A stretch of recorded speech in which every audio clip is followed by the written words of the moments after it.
The whole thing about Zen is really extraordinarily simple when one doesn't try to be cute about it and beat around the bush. Zen is simply the sensation, totally clear understanding that, to put it in Zen terms, 10,000 formations, one suchness. Or you might say, the 10,000 things, that is everything, is of one suchness.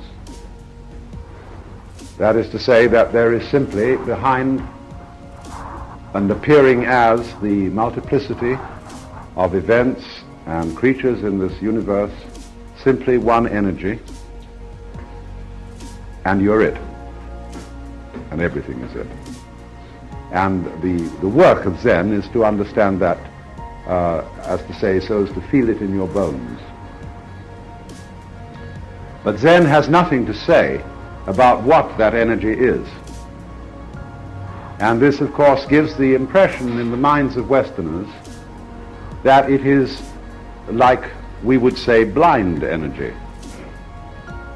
Because the only alternative to that we can suppose, thinking in terms of our traditions, is that it's something like God. That is to say, a kind of cosmic ego, an intelligent being, almost personal.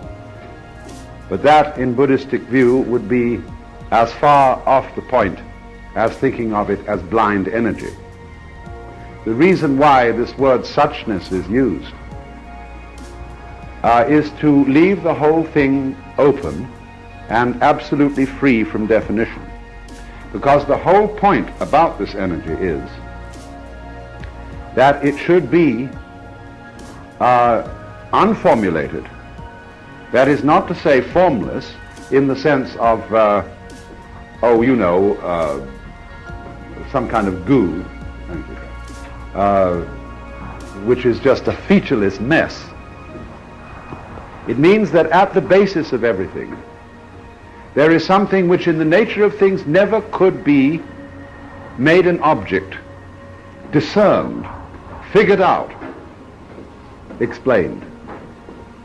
For in just the same way, just exactly the same way, the eyes, when seeing, apparently have no color and no form of their own. If the eyes had a form of their own, they would distort all the forms that we see, and perhaps in some sense they do. If the eyes had a color of their own, that is to say, if the lens had a color, it would screen out that color in nature. And so you would never see it, you would never be aware of it. But we are not aware of the color of the eye, of the lens, because it is basic to all sight. And so in exactly the same way, one would never be aware of the structure, the nature of the basic energy of the world, because you are it. And everything is it. And you might say, well, that doesn't make any difference then. And it's true, it doesn't.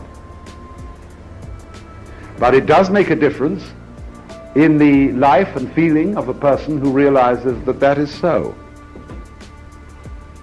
Although it doesn't make any particular difference to anything that happens, except this one important matter. If there were no eye, there would be no sight. It's true, we have this sight and that, and the structure of the eye doesn't make any difference to this sight and that. But upon it depends the possibility of seeing.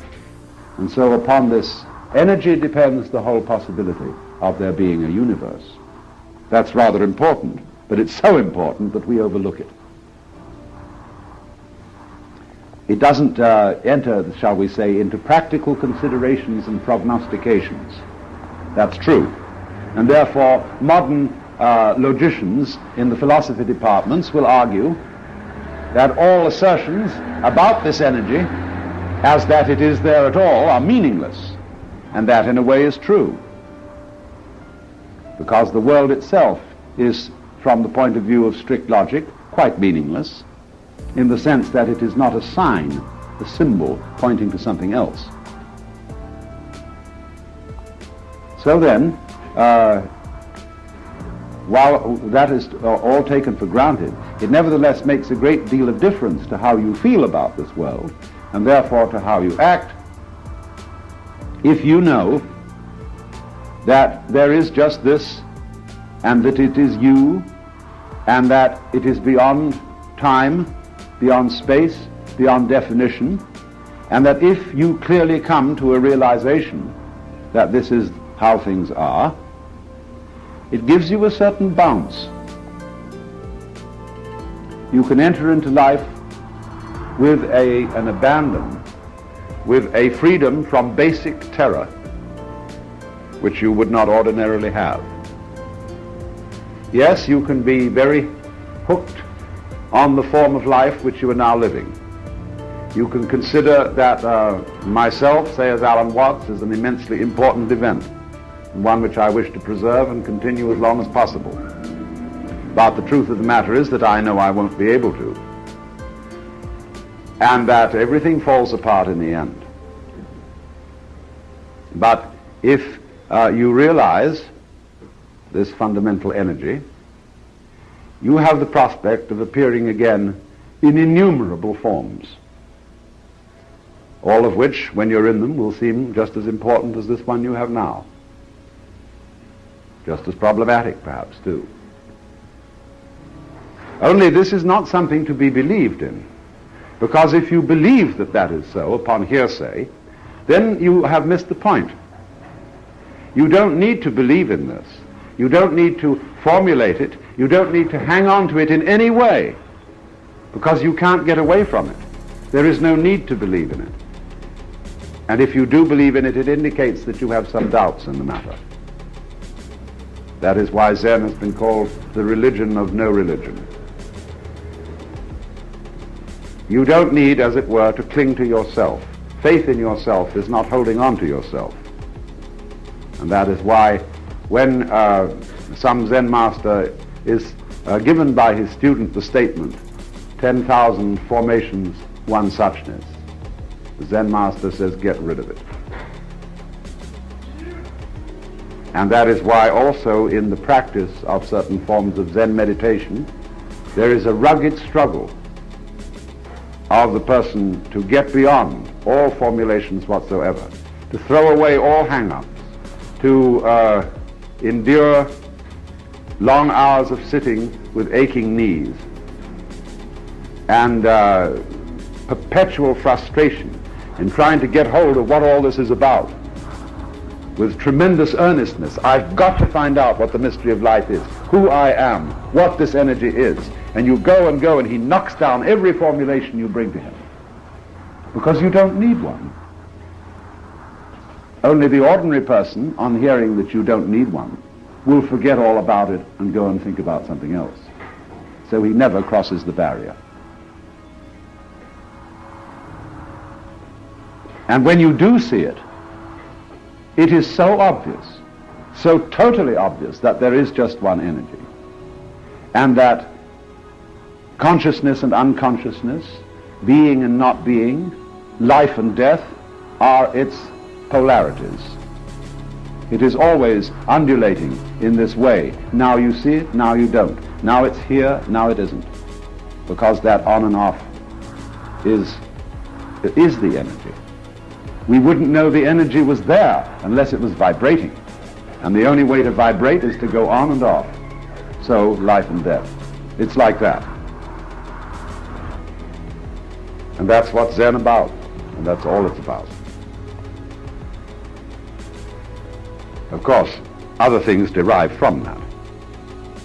In Zen training, the first thing to do is to understand that, to get the feeling of its complete obviousness. But then what follows from that is how does a person who feels that way live in this world? What do you do about other people who don't see that that's so? What do you do about conducting yourself in this world? That is the really difficult part of Zen training. There is at first the breakthrough which involves certain difficulties, but thereafter there's the whole question of learning compassion and tact and skill, as Jesus put it, to be wise as serpents and gentle as doves. And that is really what takes most of the time. You might divide then the training in Zen into two stages corresponding to the two great schools of Buddhism: the Hinayana stage and the Mahayana stage. The Hinayana stage is to get to nirvana, to get to living in the great void. But then the Mahayana stage is to come back, as the Bodhisattva comes back from nirvana, out of compassion for all sentient beings, to help even the grass to become enlightened. And so it is that Mahayana aspect of Zen which occupies most of the time of learning to be proficient in Zen. Well, I say this by way of introduction, just to make everything clear from the start, and without being deceptive about it or befuddling you with Zen stories, where, although they are really quite clear, the point doesn't get across very easily to Westerners, except as something fascinating. The principle, of course, underlying Zen stories, with all their strangely seeming irrelevant remarks, is quite simple. It's all explained in the Sutra of the Sixth Patriarch, Huineng, when he says, if somebody asks you a question about matters sacred, always answer in terms of matters profane. If they ask you about ultimate reality, answer in terms of everyday life. If they ask you about everyday life, answer in terms of ultimate reality. Master, please hand me the knife. And he hands him the knife blade first. Please give me the other end. What would you do with the other end? This is answering an everyday matter in terms of the metaphysical. Master, what is the fundamental principle of Buddhism? There is enough breeze in this fan to keep me cool. That is answering the metaphysical in terms of the everyday. And that's more or less the principle it works on. Now, people who go to Japan to study Zen have read about it in the writings of Suzuki and R.H. Blythe and myself, and very often they're in for a curious shock. They suppose that Zen people are kind of Quakerish. That is to say, very simple, very unritualistic, iconoclastic, because they've read stories about tearing up sutras and burning Buddhas. And they suppose also that Zen people live with the utmost frugality and simplicity in very plain dwellings. And they are shocked to find that procedures in a Zen monastery, in Zen temples, are highly ritualistic. That the temple buildings and grounds are positively sumptuous, and that Zen is existing in terms of a big ecclesiastical organization with hierarchies, with formulations, with all the things that one would recognize as characteristic of ecclesiastical organizations all over the world. I have perhaps the advantage over some students of having been deeply involved in Christian ecclesiastical organizations, and therefore I'm able to recognize the traits and the foibles of this sort of professional community anywhere in the world. But in order to see that, you have first to penetrate through a certain superficial glamour. Zen to Zen people is quite an everyday matter. But to the outsider, the chants, the incense, the mysterious iconography of the Buddhas, the serene expressions of Zen masters are the real mysterious East, the occult tradition, the great masters of wisdom. And I suppose likewise, to some Indian or Japanese visitor, the mysteries of the Catholic Church must be very glamorous and appear in much the same guise as their things appear to us. Now it must be understood, therefore, that Zen in Japan today has indeed hardened into a traditional ecclesiastical tradition. You know, most of the monks in the monasteries are the sons of priests. You see, when you a Zen monastery is a seminary more than a monastery. It's a training school. It isn't a monastery in our sense where you take life vows and you enter into the monastery for your whole life with the vows of poverty, chastity, and obedience. It's a training school from which you graduate in due course when the teacher thinks you're ready. And after you graduate from the Sodo, which simply means the soul is a Sino-Japanese way of pronouncing Sangha, which means the order of followers of the Buddha who have taken the vows of the bhikshu, or we would say monk. Monk isn't really the right word. And do means hall. So when you've taken the training, there are various options open to you. And the usual one is to become a temple priest. Every Zen monastery stands in the middle of an enormous campus. There is the training center, and then surrounding it ever so many separate buildings which are individual temples. And these temples were originally built by wealthy patrons of the monastery to provide a place where a priest would for all time chant sutras for the future assistance of the wealthy patron through his future incarnations. And likewise in villages all over Japan there are temples of the various sects of Buddhism to serve the villagers, where the priest will recite the sutras on the occasion of a death, or help out in sickness, or offer memorial services for the ancestors.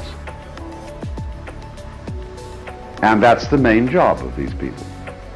Occasionally they will take a few students for meditation, but by and large the Zen priest is a sutra chanter, and this is true of almost all Buddhist priests, serving the community in much the same way as a Catholic priest serves a parish. But you see, these temples are passed down in the family from father to son. So my oldest son should take over the temple from me if I'm a priest. So I say, you go to the Zen monastery and you train there until the teacher says you're ready, and then you can come back and help me out around the temple, and when I die or retire, you take it over. So most of the boys, and they are boys, many of them just out of high school, some of them are just out of college. The Zen sect runs one or two colleges to prepare its students for the monastery, and therefore the college curriculum is oriented in a Buddhist direction, as well as teaching some basic subjects, mathematics and literature and so on, at college level. But they, therefore, the boys in there are not really there because they have a strong vocation for it. They are there because they've been sent there through parental authority. And therefore it is not surprising that their attitude to Zen is rather mechanical. I notice this more in the Soto sect than in the Rinzai sect. I made 2 visits to Eiheiji, which is a most gorgeous monastery, about 120 miles north of Kyoto in the mountains. It is one of the most beautiful places on earth, tremendous place, and about 100 and odd monks are studying there. But those monks are, as far as I can see, principally preoccupied with manners. They are absolutely fanatical, one might say, about good form.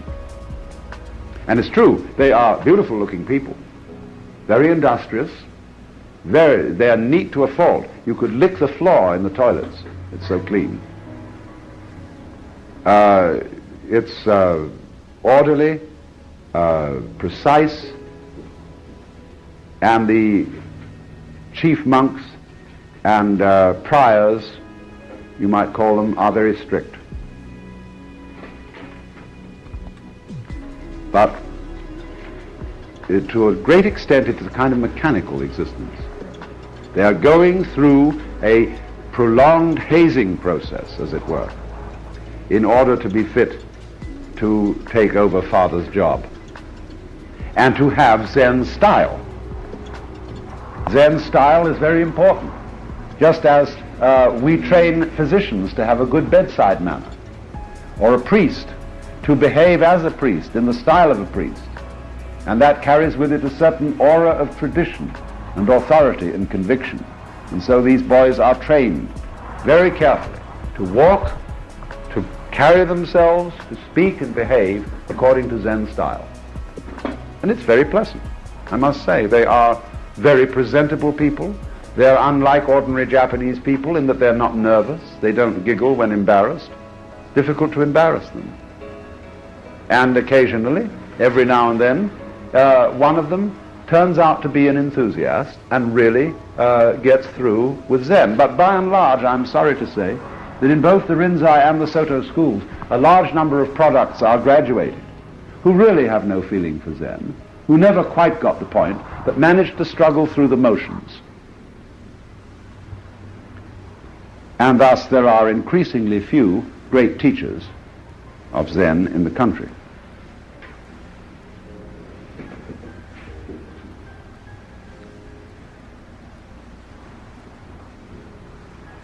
There is, however, an awakening going on, and times are beginning to change, and to a great extent this is the result of the Western interest in Zen. And as a matter of fact, this sort of revival is true all over Asia. If you read a book by Ernst Benz called Buddhism or Communism, it's very fascinating, and he shows to what extent there has been a Buddhist revival in Asia through Western intervention, interest, and so on. And this is particularly true in Japan. It all started with Suzuki giving his fascinating koan for everybody, making Zen, bringing out its great profundity. So people came over and began asking questions. And some of those old teachers who were just, were suddenly startled. What's all this about? Had to drag out the old koans and dust them off and try to think about how to present this to Westerners. Well, that was very good for the situation. But in the ordinary way, I must tell you, it is so funny.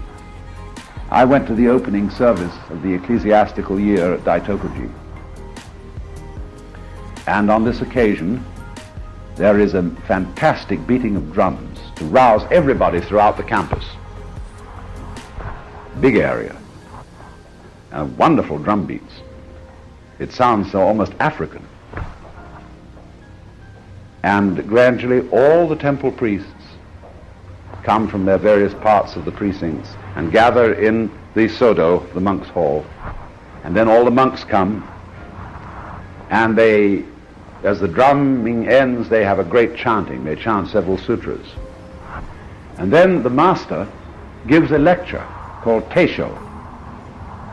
And he sits in his throne with a reading stand held up in front of him by one of the monks. And opposite him is the Buddha, sitting in his shrine. And the Teisho is a commentary on some old Zen text like the Rinzai Roku, in which the master has a dialogue with the Buddha.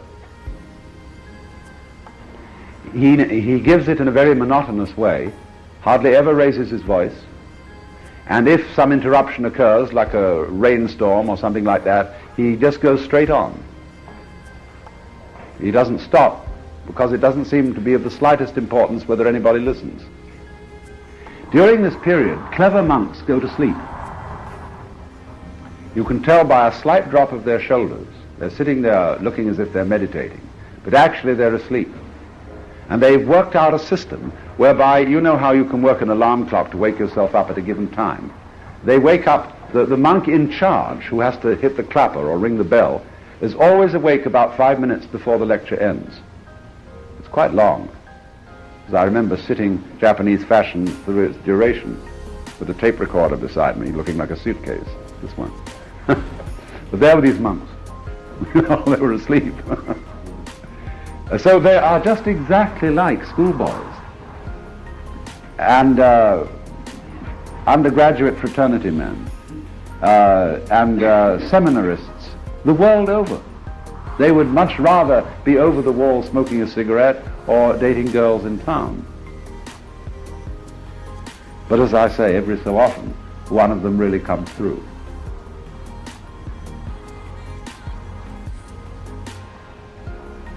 So, then Westerners, you see, are bothered also by the ritual and the splendor. To give, I'm sure many of you here have been to Japan and have seen these things, but it's what I would call ascetic luxury. Imagine living in rooms where the fusuma, the screens that divide rooms, are covered in gold leaf and painted by the most gorgeous artists of all time, Sesshu, the Kano school, and so on. Here you are, and you've got outside your window gardens which are beyond belief in beauty and marvelously tended. It's true, you do yourself, even as a temple priest, kind of a top dog, you do a certain amount of the work yourself in keeping this place tidy. But that's pretty much what you have to do. And scrounge around for funds. That's a real problem these days. Since just before the Second World War, the Buddhist church, or Buddhist churches, were disestablished. They were deprived of an enormous amount of their lands and endowments by the government. And so as a result of that, every temple on a temple campus has to make do somehow. So what do? Some of them have opened restaurants, very good restaurants. Some of them are tourist centers, and they like Daisen Inn in Daitokuji, where they encourage people to come and look at the garden. And one of the monks gives a lecture, even in English, which he's learned by heart, to explain the symbolism of the garden. He invented it himself, I found out. Yes. He made it up. And he gives the speech in English with great eloquence and with a wonderful twinkle in his eye. He's a very nice fellow. So, but therefore they do these things, like Mr. Ogata at Shokokuji has opened a studies center for Westerners with a library. All this is done to maintain the temple in existence. And otherwise they just get closed down and they fall apart. The government does give some grants, especially where a temple houses a national treasure. Say there's a temple in Daitokuji where the priest is a Mr. Kobori, and he's descended from the great family of Kobori Enshu, who was the master gardener. And he's a wonderful man, speaks beautiful English, and is very good at calligraphy. And his temple houses two of the most valuable paintings in the world, which are the Persimmons and the Chestnuts by Muchi. And so he is very happy to entertain Westerners on a sort of individual basis to see these things and drink tea, realizing that these Westerners will kick in a donation. And the temple badly needs a donation because it has to be completely repaired. They're very clever at that, the Japanese carpenters. They can take an old building and underpin it, reconstruct it, put in new beams and everything, and it's exactly like it was before they started, except it's been simply reformulated. If a temple gets burned down, they have models and plans, and they can make it exactly as it was. Most of the ancient buildings in Japan have all been burned down, and they're actually quite modern. But they're perfect replicas. After Kinkakuji, the Golden Pavilion, you know, and the story by Mishima was burned down by a mad monk. It's there again, shining with gold as it was in the old days when it was brand new. So, this I think, this impoverishment has been very healthy, because otherwise, if they had sat back on their donations and they would have just gone to sleep. As it is, they have to do something to function as a temple in some way. And this also has been a helpful influence in bringing about some kind of a revival. The success in education or religion is of a deadly thing. I know so many worthwhile causes that started out struggling and they had something really great, and then when they succeeded, they became sloppy and eventually fell apart. Or they meant worse still, instead of falling apart, they just go on and on and on being dull. That so easily happens. So this poverty has been a good thing. But the real struggle and the real problem is this. The younger generation in Japan is not interested in Buddhism, period. If you ask a Japanese, say roughly between 30 and 40, what's your religion? He's apt to say, my parents are Buddhists. As for himself, he has no interest and he knows nothing about it. When they hear sutra chanting, they think, oh, what a bore. Nobody understands it anyway, because the sutras are chanted in the Sino-Japanese. That is to say, it is a peculiar Japanese way of pronouncing Chinese. It is not the Japanese way of pronouncing Japanese. And so nobody knows what's it about. Most of the people who are chanting don't know what it's about. And of course, some of it, insofar as it's what's called dharani, didn't mean anything in the first place. And so they have this modern feeling. What does it all mean? Second generation Japanese in the United States can't stand it when the priests chant a sutra to pacify the old folks. They want the whole thing changed. And they sing in the Buddhist churches in the United States, Buddha loves me, this I know, for the sutra tells me so. They have Sunday school and everything. They organize just like a Protestant church. Because the Nisei and the Sansei, second and third generation Japanese, want to slip into the American scene. And unlike the Chinese, who are very retentive of their culture, the Japanese settlers here seem to want to lose it and become Rotarian.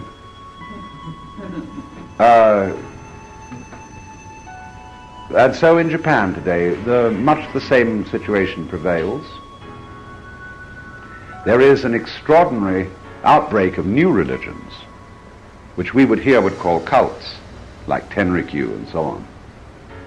But so far as Buddhism is concerned, the younger generation couldn't care less. And that's why, you see, the only young people who frequent the temples, by and large, are priests' sons. The average young man in Japan today is full of energy.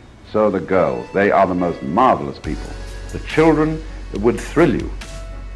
They are so beautiful and intelligent and polite and gay.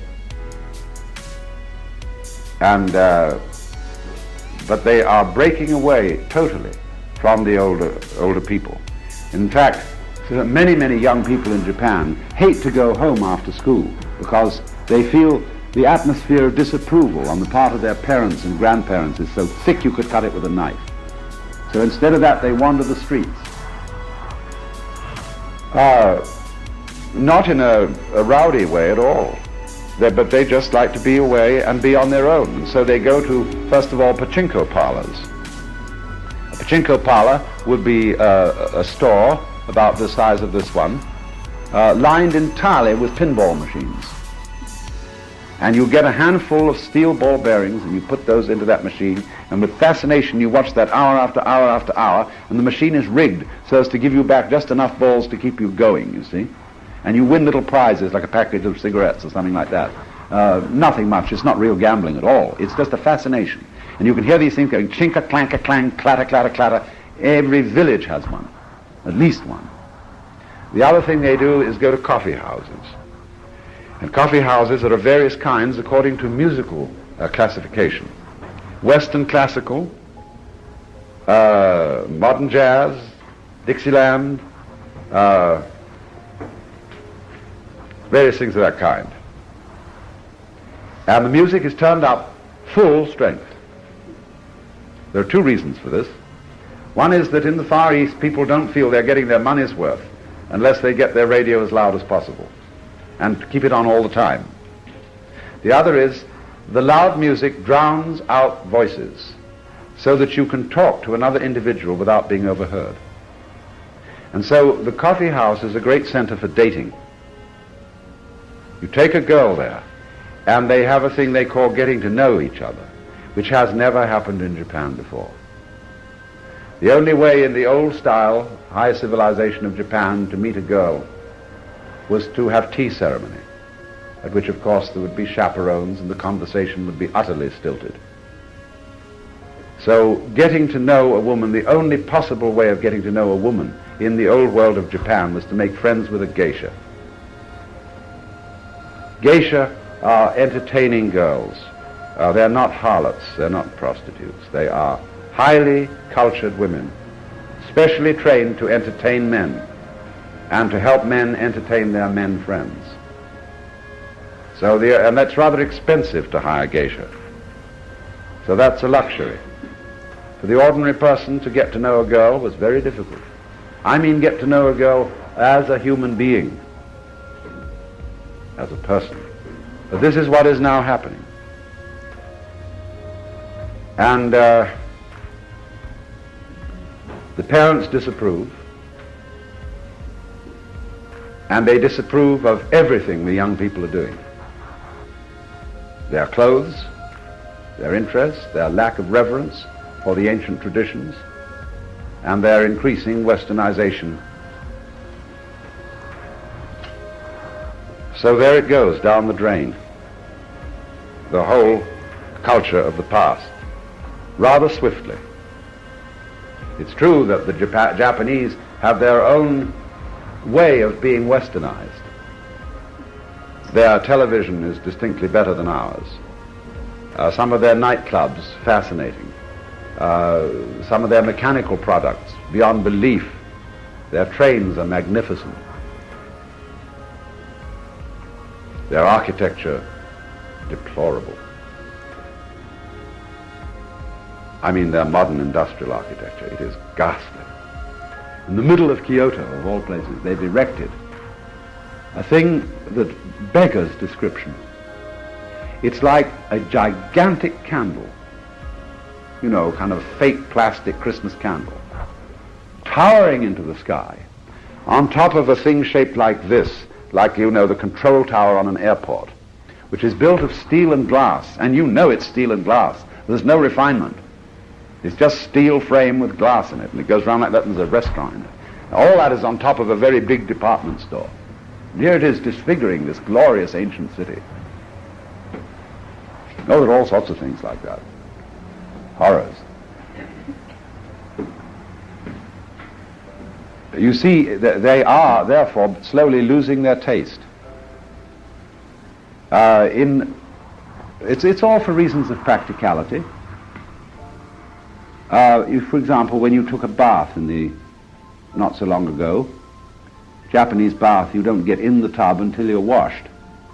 And you wash outside the tub by scooping up water and throwing it over yourself and washing and then rinsing yourself off, and then you get in the tub and you sit there and loaf for a while. Beautiful. All the family get in together and so on. But whereas they used to have very attractive wooden tubs to do this with, they now have repulsive blue plastic ones. Plastic is taking Japan over. The beaches, for example, where you get the high tide line with all the seaweed. The seaweed is universally interspersed with indestructible plastic sandals, sun lotion bottles, all kinds of things, littering the whole place. Well, what's the reason? Oh, incidentally, plastic sandals, and instead of their marvelous umbrellas called casa, which you can still buy, most people use wretched little tinny-looking umbrellas with Western style, only rather small. They're horrid. Clothes, for example. Increasingly, the traditional kimono is abandoned. You can understand why women abandon it, because the women's kimono is extremely uncomfortable. Men's is very comfortable. But instead, the women wear what can only be called frocks. Cheap prints. The men wear our business suits, which don't fit them.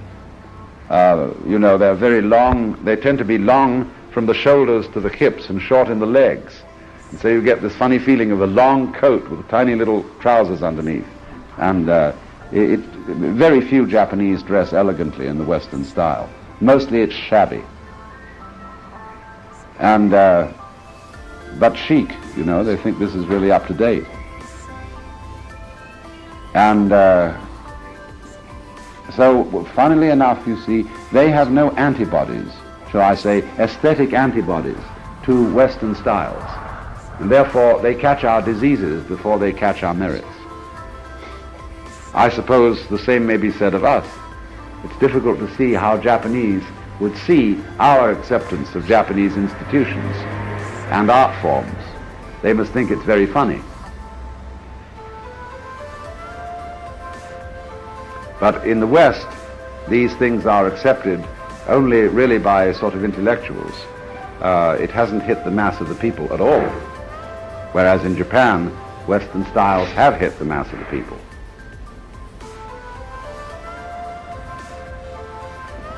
So with this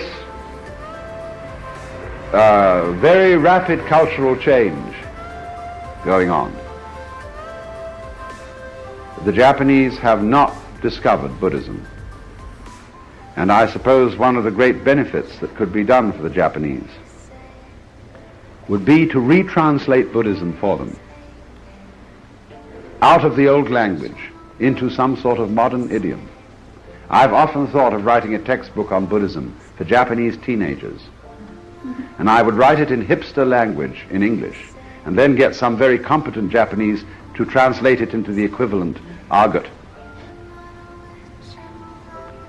It would be difficult, but it would be a great eye-opener to Japanese people. I've had this experience because in taking groups of people to Japan and giving seminars on Buddhism, very often the person who's our interpreter will listen in. And he never knew at all that that was what it was about, that these things were contained in it. And I've had very interesting experiences. I was talking on certain problems with a very learned Shingon priest.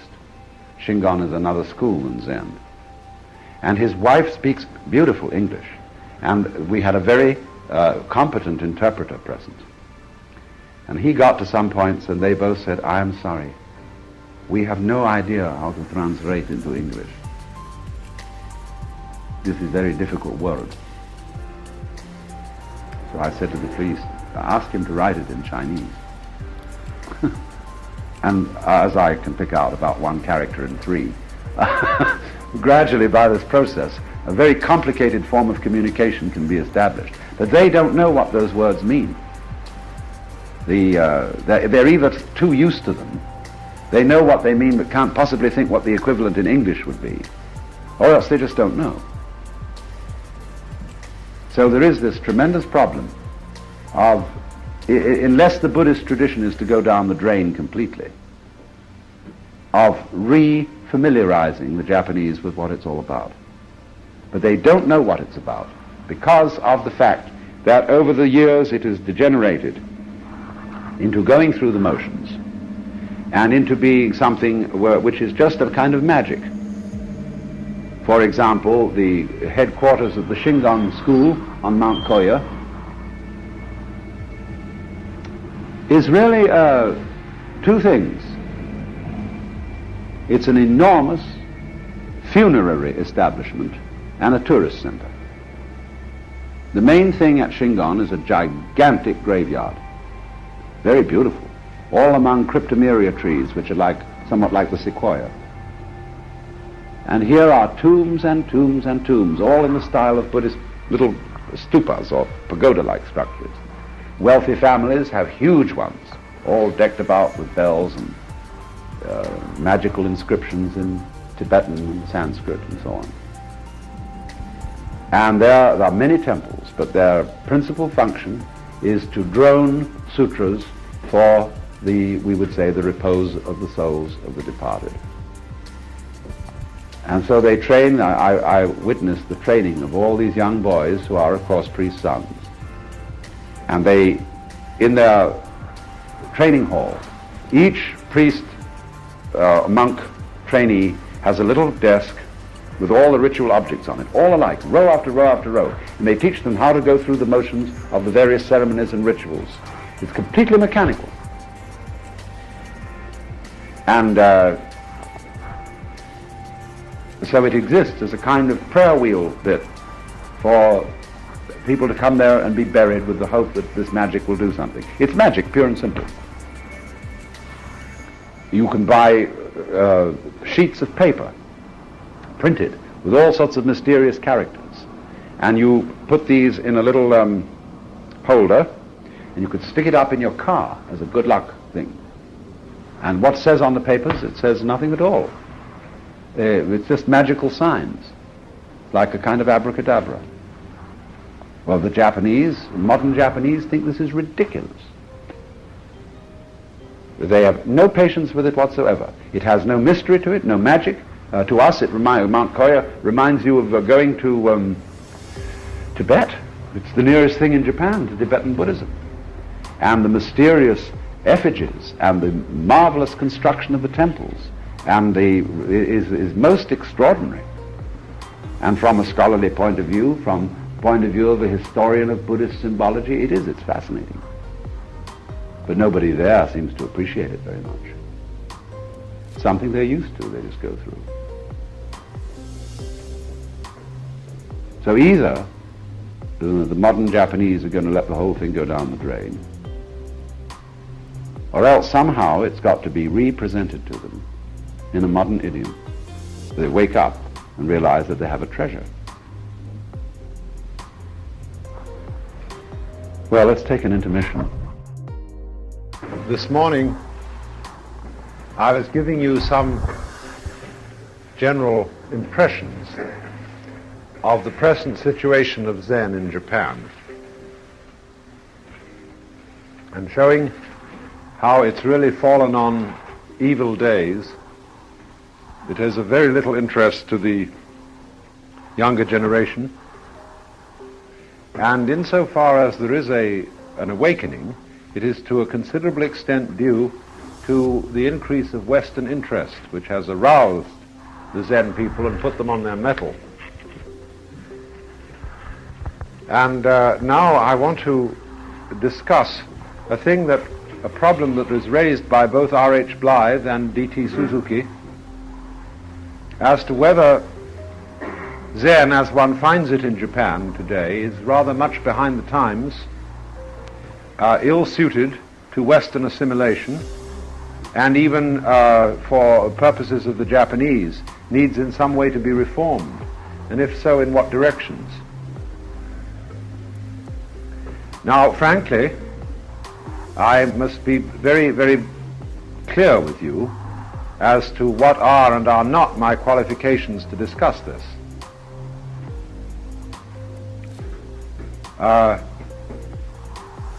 I have not studied Zen in the regular way. I have not spent any time practicing Zen in a monastery, and I have never acquired a formal Zen teacher. because my method in approaching situations is invariably through the back door.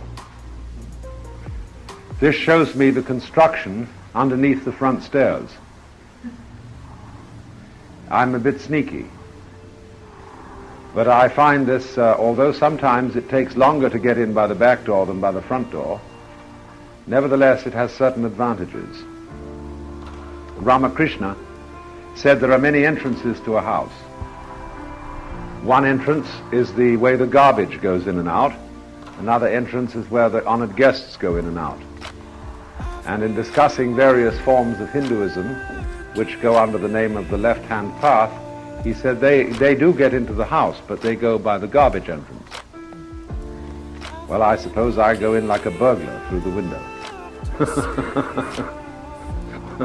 Or something like that.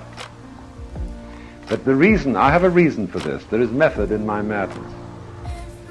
And it's this. I don't care what you join, be it a Buddhist group, a yoga group, a Christian group, a psychoanalytic group, whether you are an advocate for spiritual methods of anything, psychedelic drugs, or dervish dancing, or Gurdjieff exercises, or whatever, you tend to become, by virtue of this, a member of an in-group. And you start playing the game of in-group versus out-group. And it never fails, so far as I can see. Now, it's absurd to try and constitute an in-group of one. I would think myself very funny if I tried to do that. So at least I can avoid that. But then, everybody's out of step except me, sort of thing. That just doesn't strike my sense of humor very well, for me. But everywhere there is this tendency, and I feel too that people are always in danger of playing games indefinitely along this, saying, well, we're more inclusive than you are. I'm more tolerant than you are. There are fascinating games along these lines. I'm more aware of my shortcomings than you are. I know more consciously than you do that I play games. It is perfectly endless.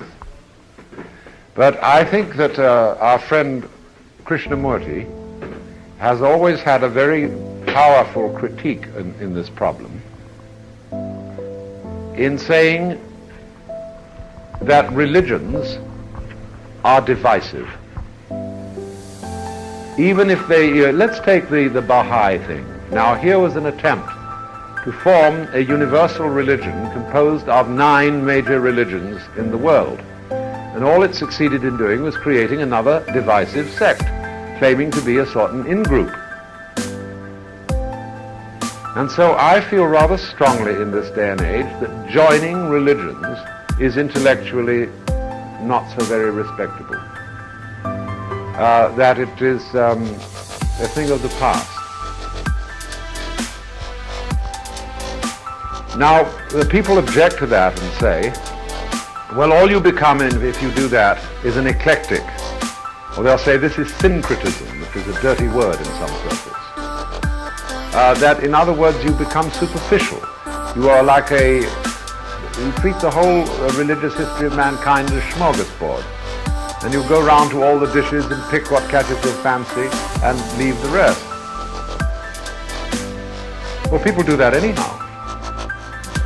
If they take one tradition, I know all kinds of Catholics who say we are devout Catholics, but of course we don't go along with this, that, and the other, with the silly nonsense about birth control and so on. They just take as much Catholicism as they feel they can take, and leave the rest.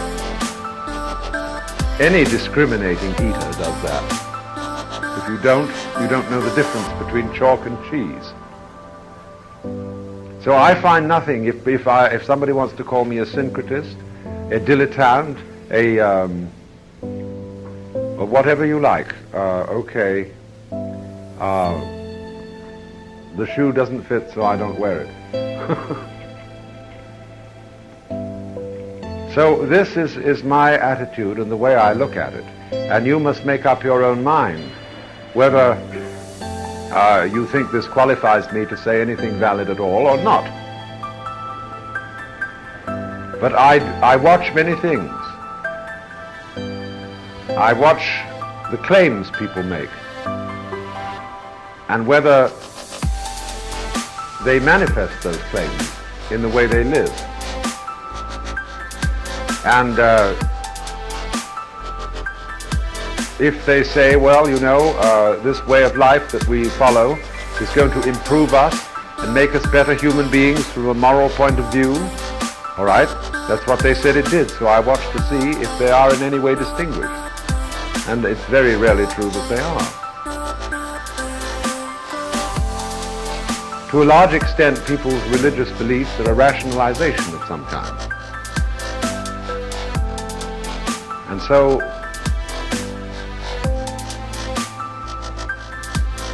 it's better, I think, not to make claims. Not to try, because you see, this is always the problem. Religions are always involved in some kind of sales pitch. They say, if you would do what I tell you or what we preach, it will be good for you. It will make something better. And endlessly, it doesn't. So you might say, what is the good of studying this at all? If it doesn't improve your lives, if it doesn't make you better, more sociable, why study it?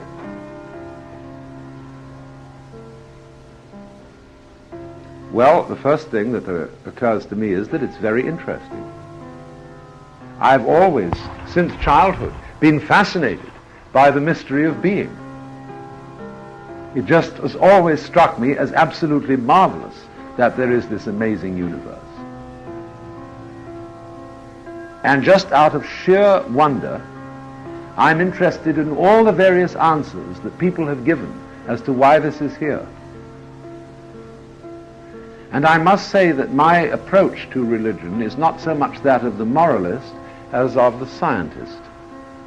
In this sense, a physicist may have a very experimental and concrete approach to nature, but a good physicist is not necessarily a good man in the sense of being improved morally. He knows certain things. His knowledge is power, and the power that the physicist has may be used for good or for evil. But he has the power, he has the knowledge. And I've always thought that in many ways Zen is like that. Zen has been used for healing people's sicknesses and also for chopping off their heads by the samurai. And so I'm interested in it from the point of view of what it reveals about the way universe is, the way nature is, what this world is doing.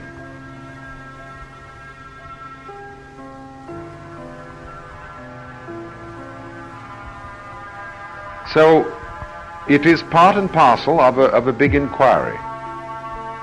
And the big inquiry is this.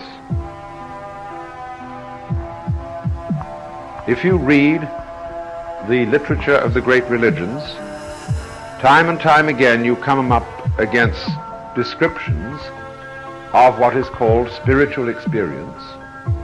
And you find that in all the various traditions there is a modality of spiritual experience which seems to be the same thing, whether it occurs in the Christian West, the Islamic Middle East, the Hindu world of Asia, or the Buddhist world. It is quite definitely the same experience. The sense of the transcendence of individuality and of being one with the total energy of the universe. This experience has always fascinated me.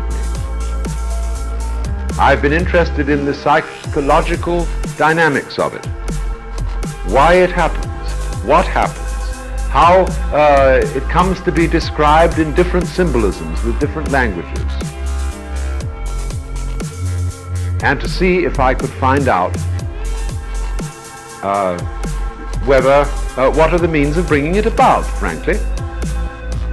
I've often felt that the traditional ways of cultivating it are analogous to, say, medieval medicine, where a concoction is prepared that consists of roasted toads, rope from the gallows, henbane, mandrake, a boiled red dog, and all such things, you see, and a great brew is made. Now I assume that some sort of old wives' tradition had it so that this thing really did do you some good. But a modern chemist looks at that and says, this may have done some good, but what was the essential ingredient? And so I ask in the same way, when people do yoga, when they practice Zen, when they do the bhakti thing of religious devotion to a god of some kind, all the various things people do, even to the extent of taking psychedelic chemicals, what does all this have in common? What is the essential ingredient that takes place here? And let's cut out the nonsense, which is purely something that goes with the particular cultural background of a certain way of approach to this state of consciousness. I don't say nonsense. I shouldn't have used that word, because I could call it embellishments, decorations, not nonsense. But if we look behind that to what is essential, is there something that can be said about that? Now, it always strikes one at first, it struck me as a student of these things, that Zen got very close to essentials. This was the first impression. Because the way Suzuki presented it, it was the direct way. It was the sudden way of seeing right through into one's nature now, at this moment. And although there is a good deal of talk about that in Zen, in some ways it's more talk than practice. Although once at a dinner table, I remember Hasegawa saying, when somebody asks him, how long does it take to attain an understanding of Zen? He said, it may take you 3 minutes. It may take you 30 years. And he said, I mean that. And it's that 3 minutes, you see, that tantalizes people. We of the West want instant results. And one of the difficulties of instant results is that they're sometimes in poor quality. For example, most instant coffee is a punishment for people who are in too much of a hurry to get real coffee. And certainly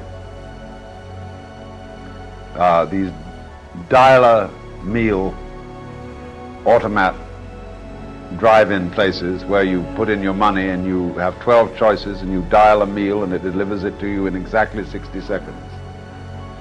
You might just as well eat with the pigs. It looks prettier, but there's nothing much in it. So there is something to be said against hurry. But there are two sides to this. And it strikes me in this way. It isn't a matter of time at all. The people who think it ought to take a long time are one school of thought.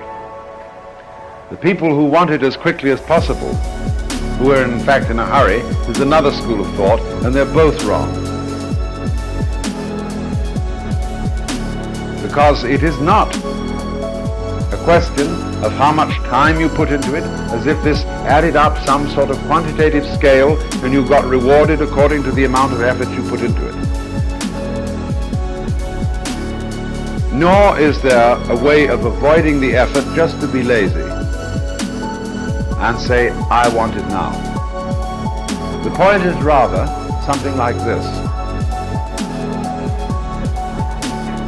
If you try to get it either by an instant method or by a long-term method, you can't get it either way. The only thing that effort or absence of effort can teach you is that it doesn't work. The middle way is, Buddhism is always called the middle way. It's not just a sort of compromise situation. Middle here means above and beyond extremes. To him that hath shall be given. In other words, you can only get it when you discover that you don't need it. You can only get it when you don't want it. And so you say, how do I learn not to want it, not to go after this? Either by the long-term method or by the instant method. And obviously, if you ask that, you still are seeking it, and thereby not getting it. If, as the Zen master says, you have a stick, I will give you one. If you have not, I'll take it away from you, which is the same as to him that hath shall be given, and from him that hath not shall be taken away even that which he hath.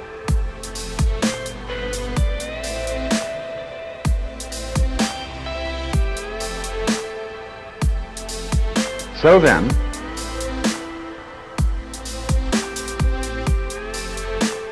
we are in a situation here where it seems that all our accustomed thinking, all our normal ways of thinking about solving problems doesn't work.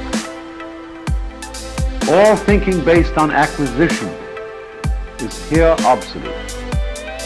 We have, as it were, to get into a new dimension of approaching this altogether.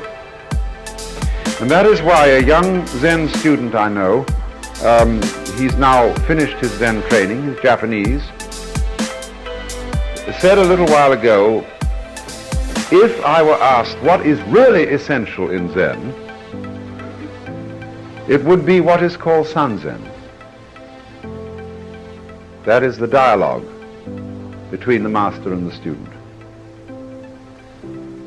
The person-to-person contact. He said, rather than Zazen, sitting meditation, or anything like that, it is the Sanzen that is the crux of it. I don't think this was just a way of saying that the one thing that is essential is the apostolic succession. I think it's rather saying this, that it is in the peculiar circumstances of that dialogue that we can get into the dimension I'm talking about. Because you see, what in effect this dialogue is that the master always throws back to the student the question he's asked. He doesn't answer any questions. Not really. He merely throws the question back at you so that you yourself understand why you're asking it and why you are creating the problem which the question expresses. It's up to you. Who, me? Yeah, you. Well, I can't. I don't know how to do it. Well, what do you mean by you? Who are you? Show me.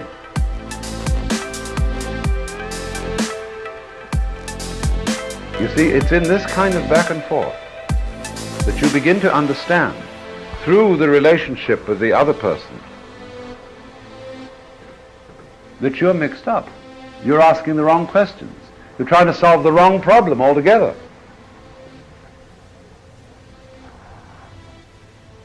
It's a curious thing about gurus.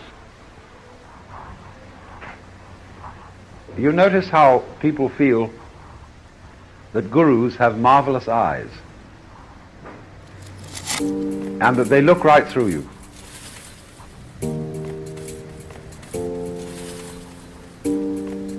And people think, oh dear me, he sees to the bottom of my soul. He reads my history, my secret thoughts, my awful misdeeds and everything. He knows me right through. Such matters are of very little interest to a guru. When he looks at you with a funny look, he's seeing who you really are, looking through your eyes to the divine center, let's put it that way. And here he sees Buddha, Brahman, whatever you want to call it, pretending like he's not at home. And no wonder he has a funny look on his face. Somehow the incongruity between the divine being that looks out through you in the eyes and the expression of puzzlement on the face. And what he's going to do is, by a dialogue, kid you out of this irresponsibility, this playing that you are someone else than who you really are.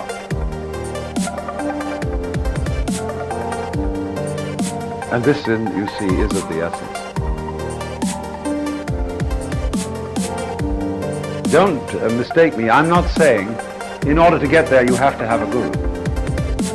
And go and find one. That too, you see, would go back into the ordinary dimension.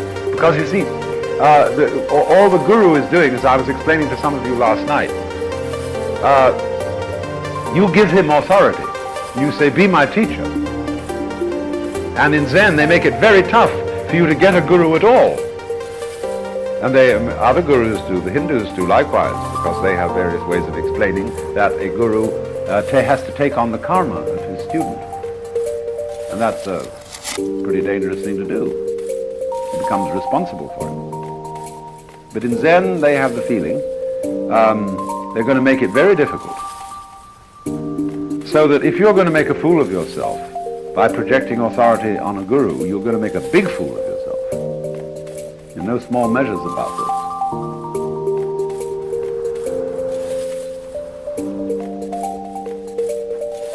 So the point then is this, that insofar as you accord spiritual authority to someone,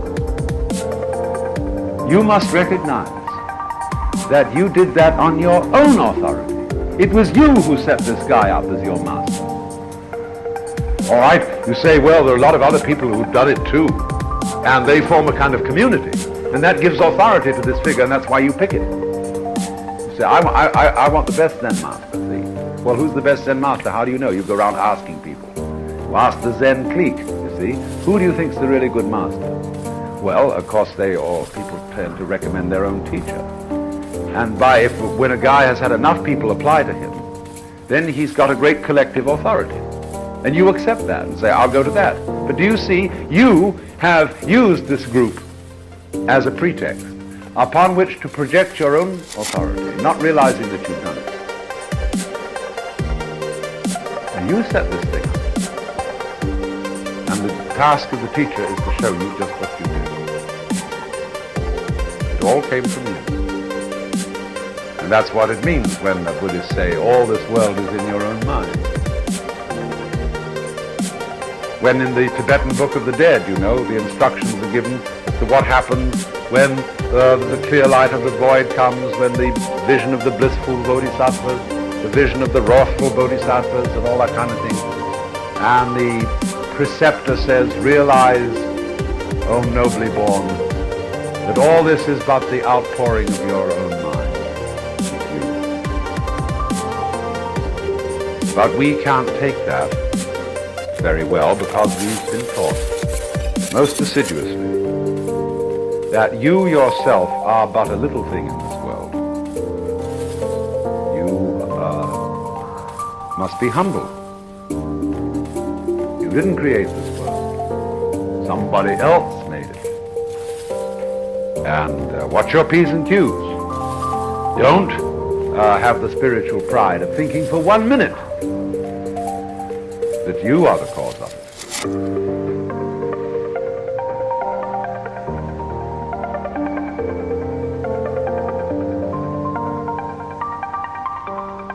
All right, you say, but how could I have made it? I don't know how it was made.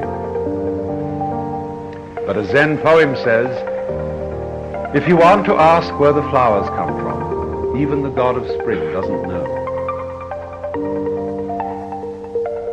Because, as I said in the beginning, there is no way of defining the creative energy of the universe.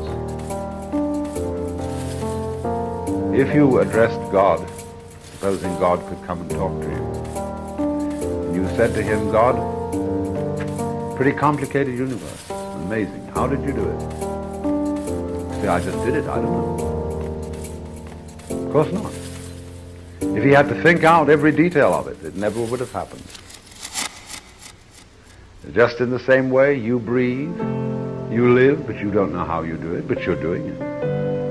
Only we've been taught by a social convention to restrict the concept of myself to what I do voluntarily and consciously, which is very narrow.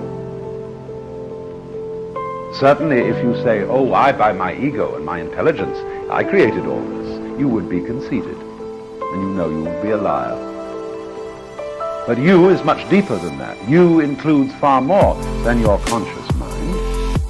And it's that total you that not only is responsible for the infinitely complex structure of your physical organism, but also for the environment in which you find yourself. You runs that deep. So it's you in that sense, the total you, which is the root and ground of everything. But you see,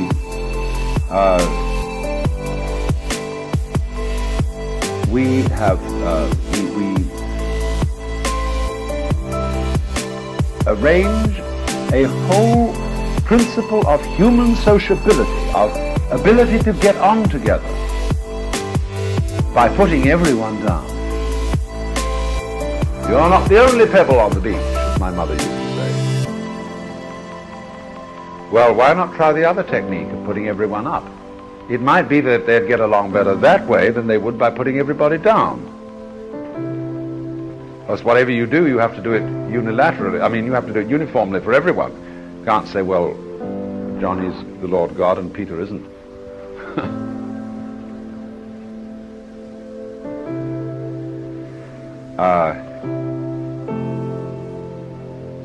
But as a result of this, you see, we all feel strangers in the world, disconnected from it all. That it happens, it's something that happens to us, that we endure passively, that we receive passively. And we never get the point that actually you're doing the whole thing. And it's up to you.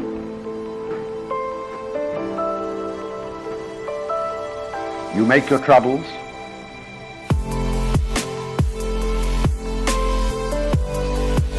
You get yourself into the trap. And you confuse yourself, forget that you did it, and then ask how to get out. Looking around, there's a verse from the Mumontan, asking where Buddha is like hiding loot in your pocket and declaring yourself innocent.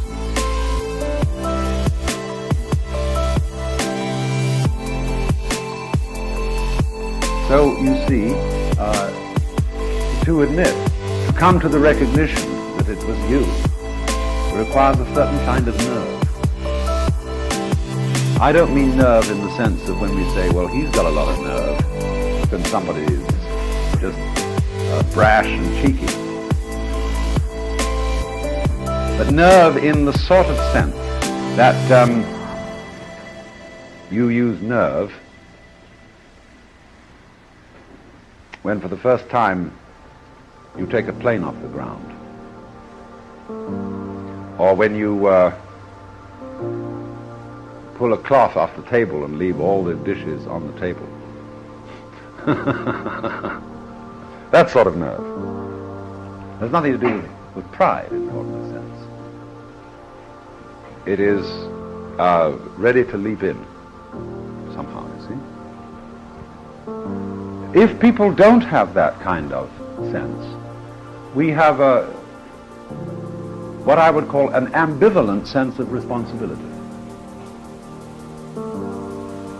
If we say, well, now look, you are only you, and you're just you, and but you have certain responsibilities, and they are thus and so. Well, that means then there are a lot of things I'm not responsible for. And so we play games as to where we're going to draw the line. And so we say to someone who's in psychological difficulty, who has been irresponsible in some way, well, why was he like that? And instead of referring it to him, we refer it back because of environment, because of family conditioning, because of his mother. And there's no end to that. You take that all straight back to Adam and Eve. And therefore responsibility is evaded. Because it was in the first place limited. We think, you see, that the world is explained by its past. That what happened in the past determines what is going to happen next. We don't really see that it's exactly the other way round. What is always the source of the world is the present. The past doesn't explain a thing. The past trails behind the present like the wake of a ship and eventually disappears. And now you would say, obviously, when you see a ship crossing the ocean and the wake trailing behind it, that the ship is the cause of the wake. But if you get into the state of mind that believes in causality as we do, you're trying to make the wake the cause of the ship. That is surely making the tail wag the dog. So the point is, you will never find the mystery of the creation of the world in the past. It never was created in the past. Because really and truly, there is nothing else, there never was anything else except the present. Never will be. Life is always present. And the past is a kind of echo, a kind of tracing within the present of what the present did before. Or we can say, oh well, we can guess what the present will do next because of what it has done in the past. True, because through what it does habitually, you may guess that it will go on doing it like that. But it isn't that the past controls the present. It's just that from the record of the past, you study the nature of the present and what sort of things it's likely to do. And sometimes it surprises you when something new happens, as every so often it does. So it is always from the immediate here and now that things begin. And so you might say one of the complete essentials of Zen training is here and now, boys. Be here.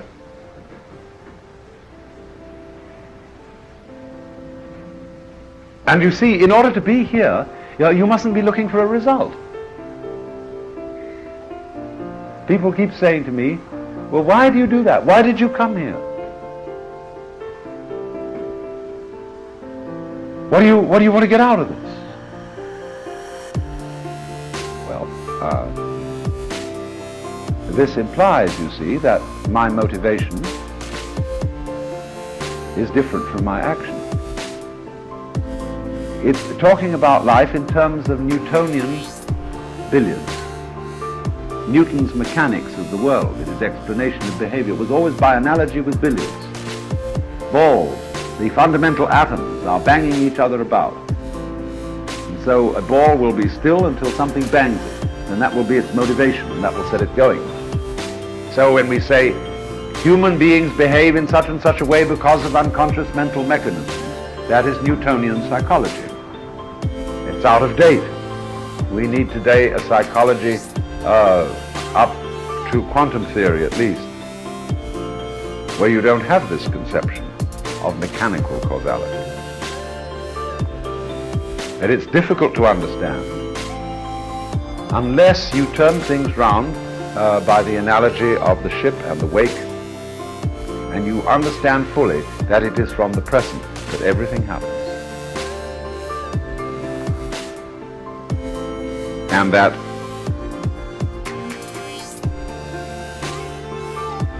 the only place for you to be, the only place for you to live is here. Now immediately people say, now wait a minute, it's all very well, but I want to be sure that under such and such eventualities and such circumstances, I'll be able to deal with it. It's all very well to live in the present where I'm sitting comfortably in a warm room and I'm meditating. But what am I going to do if all hell breaks loose, if there's an earthquake, if I get sick, or my best friends get sick, or some catastrophe happens? How will I deal with that? Mustn't I prepare myself to deal with that? Mustn't I get into some sort of psychological training so that when disasters come I won't be thrown? That you would ordinarily think is the way to proceed.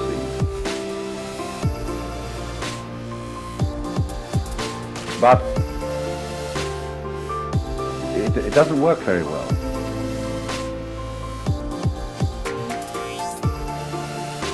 It's much better to say, sufficient unto the day is the trouble thereof. I will trust myself to react appropriately when the catastrophe happens. Because failure of nerve is really failure to trust yourself. You have a great endowment of brain, of muscle, sensitivity, intelligence. Trust it.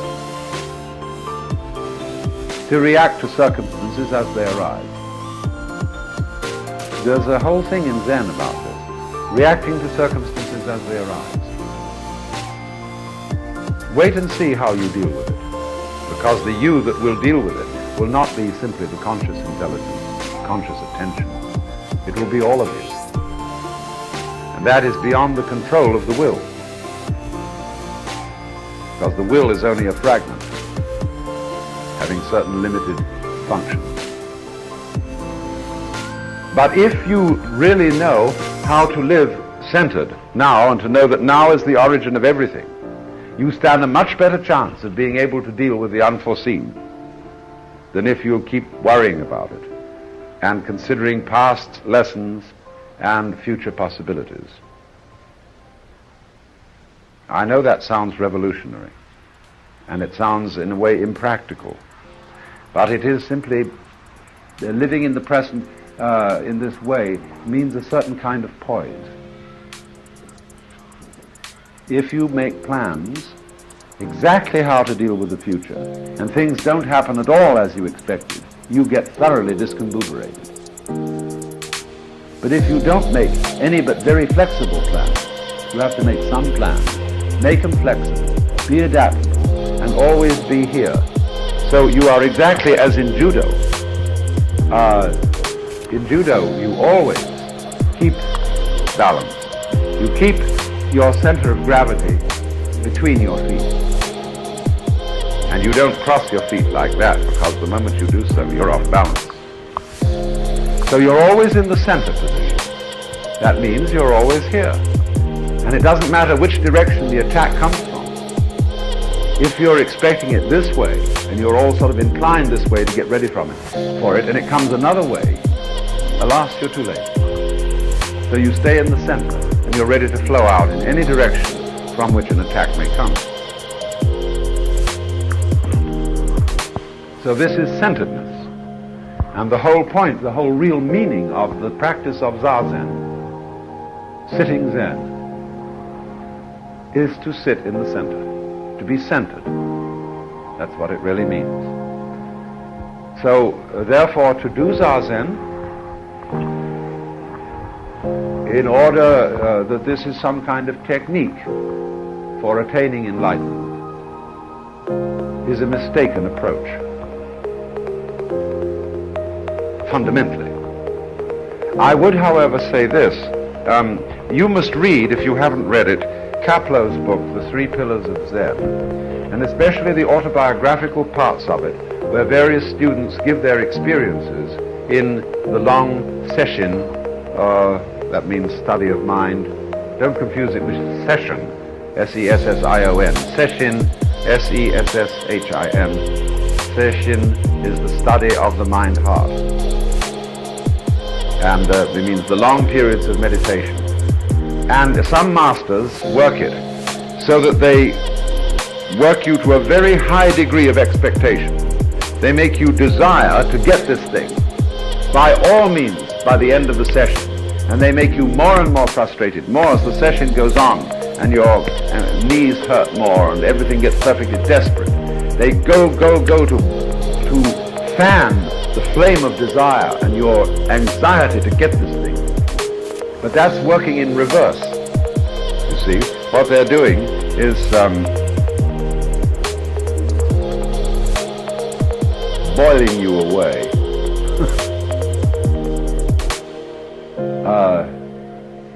Burning you out. Until you reach, you see, through a reductio ad absurdum, you reach the point where you see, in the intensity of frustration, that it was all here anyhow. There was nothing to realize, because the present is it. Well, that's one way of doing it, you see. The other way is to try and get people to sit just to sit. After all, why not sit? To sit sometime. And you may as well, when you sit, really sit. Be quite here. You see, the wandering of the mind away from the matter in hand, away from the present, is to think through the implications of the present. In other words, when you look down and you're meditating, you're perfectly okay to be aware of anything that's around. The floor, the smell of the atmosphere, the little noises going on. Be there. But when you hear a dog bark, and that starts off a train of thought about dogs in general and your dog and somebody else's dog and whatnot, then you see you've wandered away from being here. Until, of course, you finally come to the point when you realize there is no way of wandering away from being here. There is nowhere else to be, even if you think about somewhere else, past or future. This is all happening now. Then you can understand how to be a scholar and a historian, if you will, and still live in the present.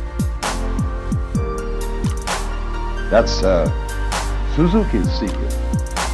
How to be scholarly and intellectual, and yet at the same time, in the midst of being intellectual, not to depart at all from the spirit of Zen, which is beyond the intellect.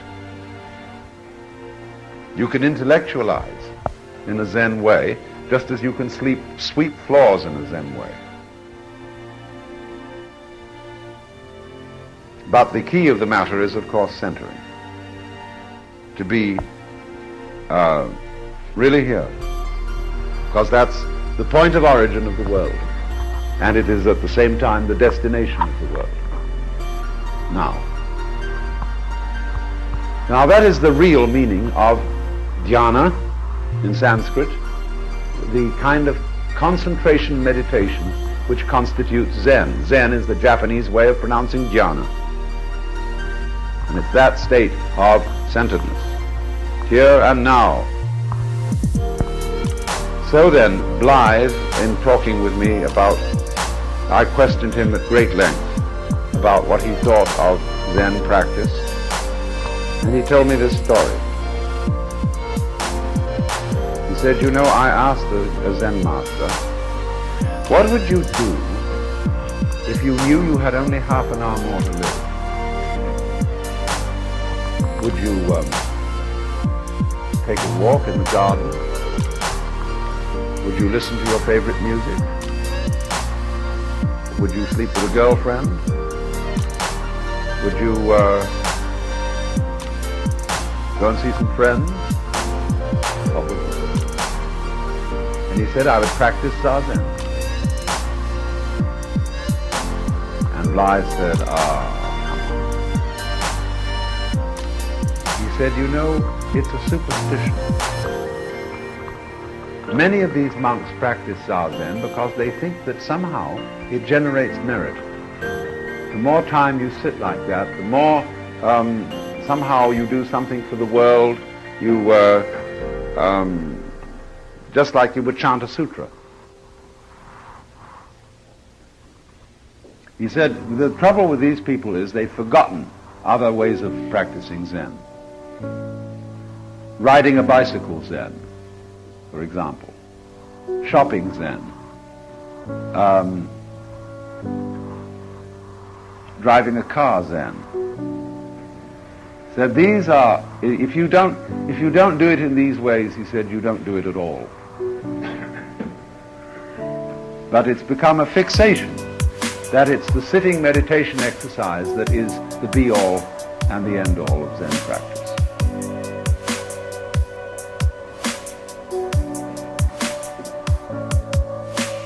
And he was very strong about this.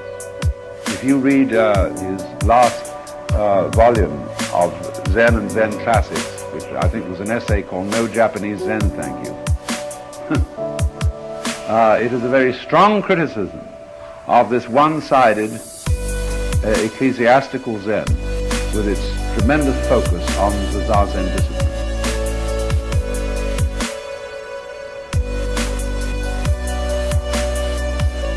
Now, I want to qualify this, but I think this point has to be made first. It has got one-sided in that respect. I don't think there's any question about it. And people enter into Zazen games. I suffered more than you did. I sat longer than you did. Why, you've been only to one session? By people with LSD. You mean you've only taken 250 micrograms? Well, I once took 1,000. You don't really blow your mind, man, until you've been beyond 500. It's just the same sort of one-upmanship. It's amazing how these things repeat themselves. And all the quarrel over who has the true sacrament.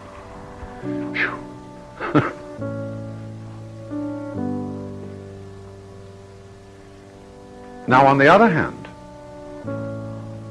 there's a great deal to be said for Zazen practice.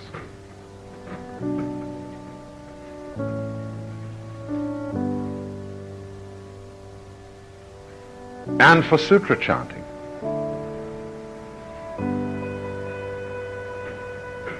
But if the whole question of it is to get into the spirit of when it's good.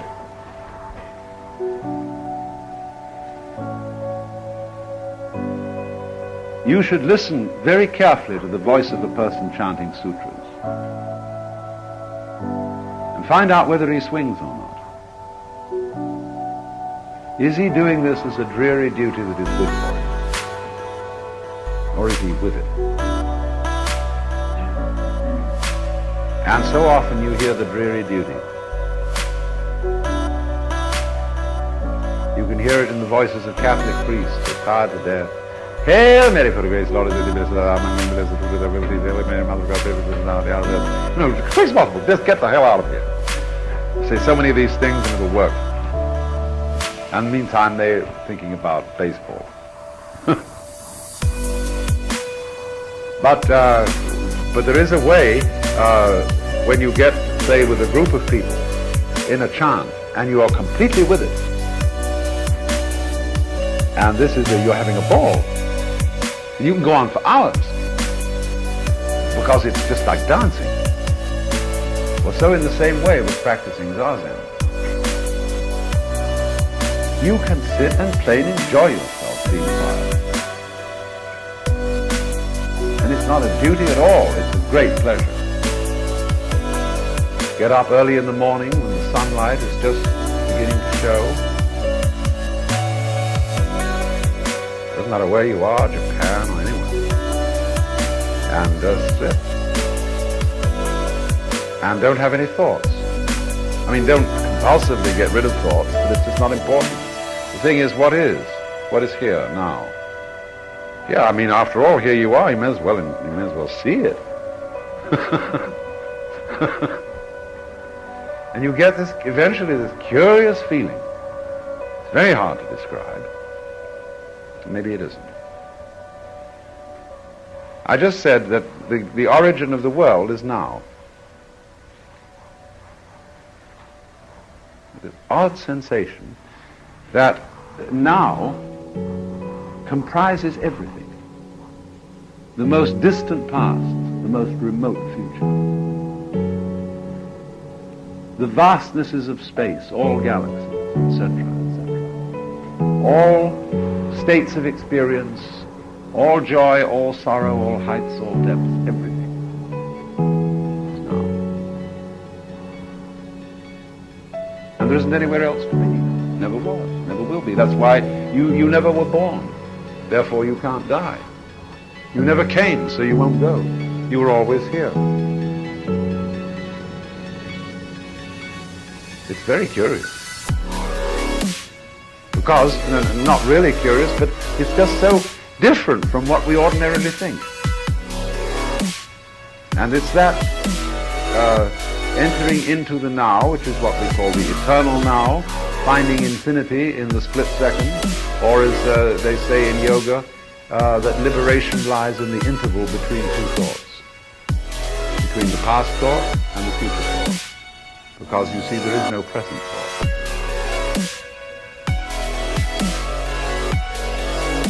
As one of the Zen texts says,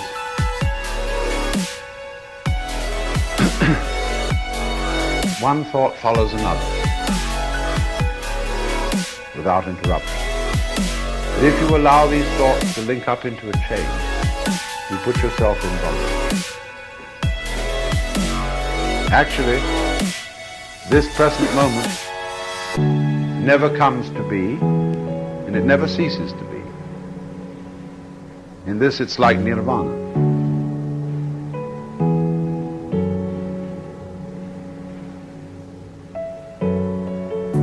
So Dogen explains that in the course of the seasons, the spring does not become the summer. And when wood burns, the wood does not become the ashes. There is the state of wood, and then there is the state of ashes. There is the state of spring, and later the state of summer.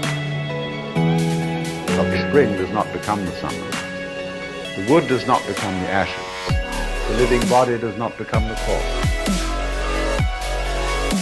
That is linking the thoughts together. Oh, I shall become a corpse. You won't. You won't be there when you're a corpse.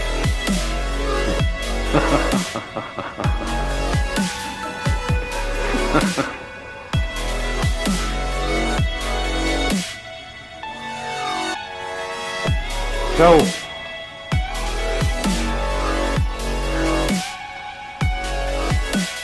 I would say then that if we are going to introduce Westerners to the fundamentals of Zen, we need to revise a bit the procedures and rationale of meditation.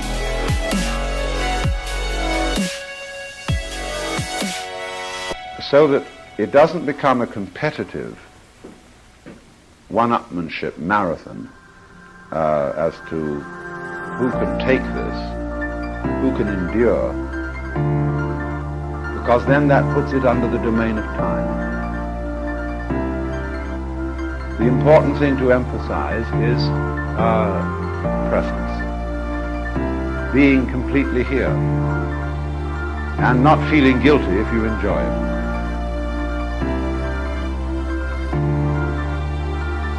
And you can do that most easily in any kind of activity that does not require much discursive thought. So, in other words, if you want to be shucking peas or digging a plot of ground or putting up a fence or anything which you can do without a great deal of discursive thought. It's perfectly good for meditation. In Buddhism, there are what they call the four dignities of man. And they are walking, standing, sitting, and lying. And so Zazen is simply sitting Zen. There is also lying Zen, which is sleeping Zen. When you sleep, sleep. There is standing Zen, and there is walking Zen. And there is a very good method of meditation, is the walking method. That's where you have a cloister that you can simply stroll around. But be here. Now, there is a difficulty that people come into with this.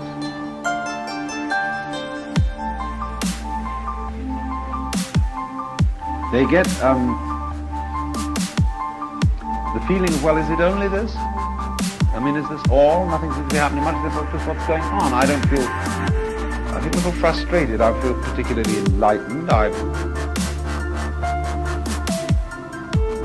There's nothing special at all.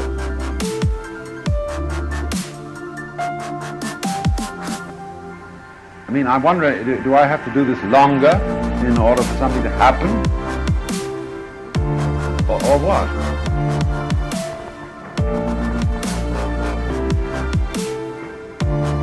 No, there's nothing special supposed to happen.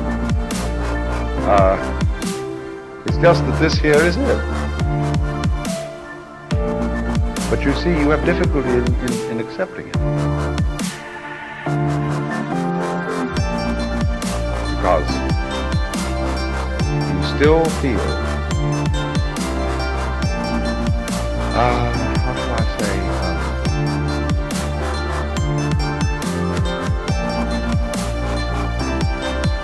the lack of nerve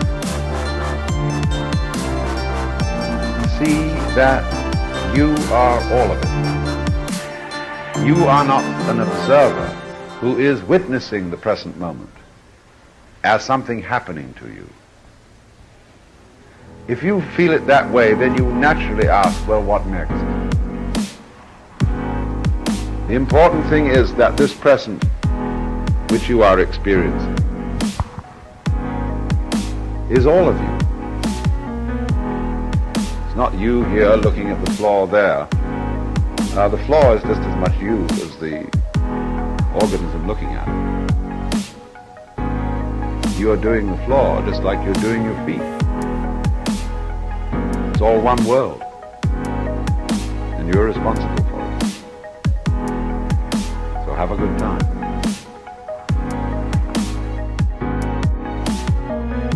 Geographically, Kyoto is a city not unlike Los Angeles. Although in Los Angeles the hills go more or less straight on the north side of the city, Kyoto is enclosed by hills west, north, and east, and is open to the south. But you've got the same sort of situation of a great flat city with hills. And of course the same conditions are developing that develop in Los Angeles. There's a considerable smog problem building up. But for a long, long time, Kyoto has had the situation that the desirable land for residence is in the hills, just as here. It's interesting that Kyoto is one of the great ancient cities of the world. It is also like an American city in the respect that it's laid out on a gridiron pattern. And I think it's the only great ancient city that's planned in this way. But as I said, the desirable land is in the hills. If you're wealthy, the hills are full of absolutely gorgeous villas and parks. And they have also the advantage, they're full of water springs. And you can pipe in water to your garden and have running water in your stone hollowed out bowl near your tea house. And in ancient times, of course, it was all brought in by bamboo tubes. But the curious thing is that the best land in town is occupied by Buddhist temples. And the really gorgeous sites are Zen temples. How come? Because those hills from most ancient times were occupied by extremely redoubtable brigands, who later became, of course, ladies and gentlemen, daimyo, nobles, and their samurai retainers. But those Buddhist monks sure got away with it. I said yesterday that they live in a sort of state of what I would call luxurious asceticism. Zen is a simplified life, really. No property that you own yourself, therefore no responsibility for it in the way of financial worry.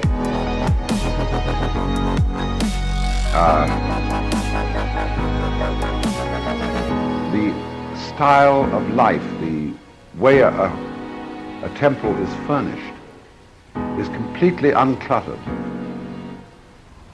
The rooms of a temple are mostly empty. They're just spaces, but gorgeous spaces. And so, because, as I pointed out, space is the most valuable thing in Japan, space is reverenced. I want to talk a bit about space, because in this country, where we have so much space, we don't appreciate it. And we think that space is equivalent to nothing. It's something simply that isn't there. We think of space as a blank. And in a crowded situation, you see, people really notice space. But it's interesting, too, that China is a country where there's lots of space. But it was the Chinese, I think, above all, who first taught man to appreciate space.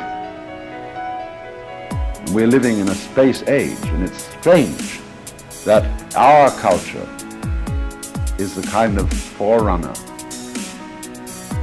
in space navigation and space exploration, and yet at the same time, we don't really understand space at all.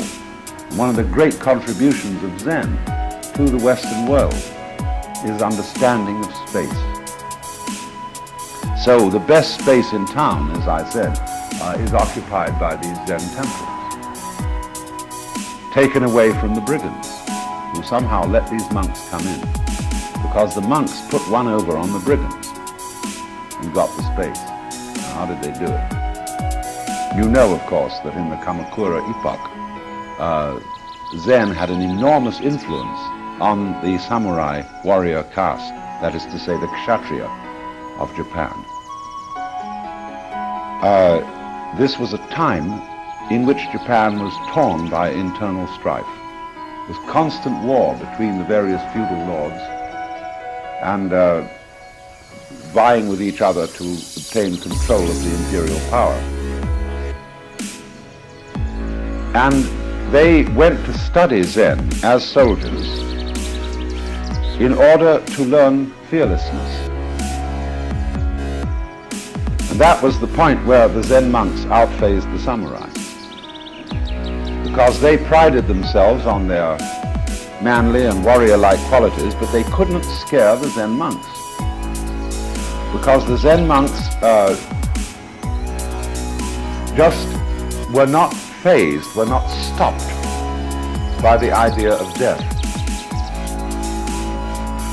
Excuse me if I've told some of you this story before, but it's pertinent. There was once a young man who applied to a fencing master to be his student. And the master looked at him and said, "Who did you study with before?" He said, "I've never studied fencing before." The master looked at him in a funny way and said, "No, surely, come now. You have studied with someone." He said, "No, sir, I never have studied." Well, the master said, "Look, I'm an experienced teacher, you know, and I can tell at once by looking at a person whether he has studied fencing or not. And I know you have. And the young man shook his head and he said, "Sir, I assure you, I've never studied fencing at all with anybody." "Well," said the master, "there must be something peculiar about you. What do you suppose it could be?" "Well," the young man said, when I was a boy, I was very worried about dying. So I thought a great deal about death. And then I came to the realization that there's nothing in death to be afraid of." "Oh," said the master, "that explains it."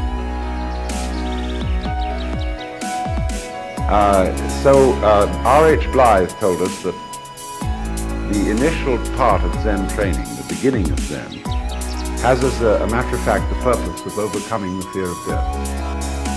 In other words, what I described to you as the Hinayana stage of Zen study, where you go down here, withdraw consciousness, as it were, back to its source. This is the initial stage. And so as you go down, you see, you go down into that dimension of your own being, where you go deeper than your own individuality. And you realize that you belong down here, really. That's where you truly exist. And what you feel as your individuality is something temporal, like the leaves of a deciduous tree. In the season of the fall, they dry up and drop off. And so the Japanese, in their poetry, always liken death to the fall and winter season. And there's a feeling about human life that it's simply harmonious with the seasons of the year. This goes through all Japanese poetry and aesthetics.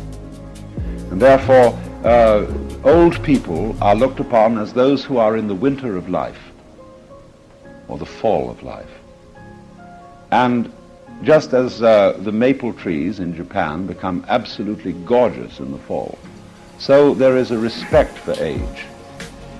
Old people in Japan look much better than our old people because they're not fighting with age, they're cooperating with it. It is an honorable thing to be old. At least it used to be true.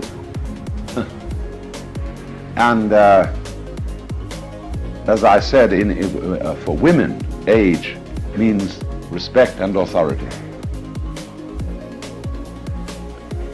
And this feeling of the harmoniousness of human life with the life of nature makes aging and death less problematic for people with that sort of psychology.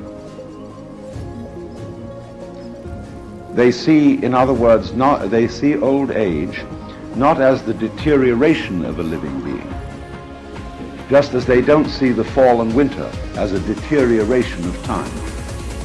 They see it as the proper rhythm of time. I suppose for us who live here in a more or less seasonless world, this may be a difficult correspondence to work out. We don't feel the seasons in the same way.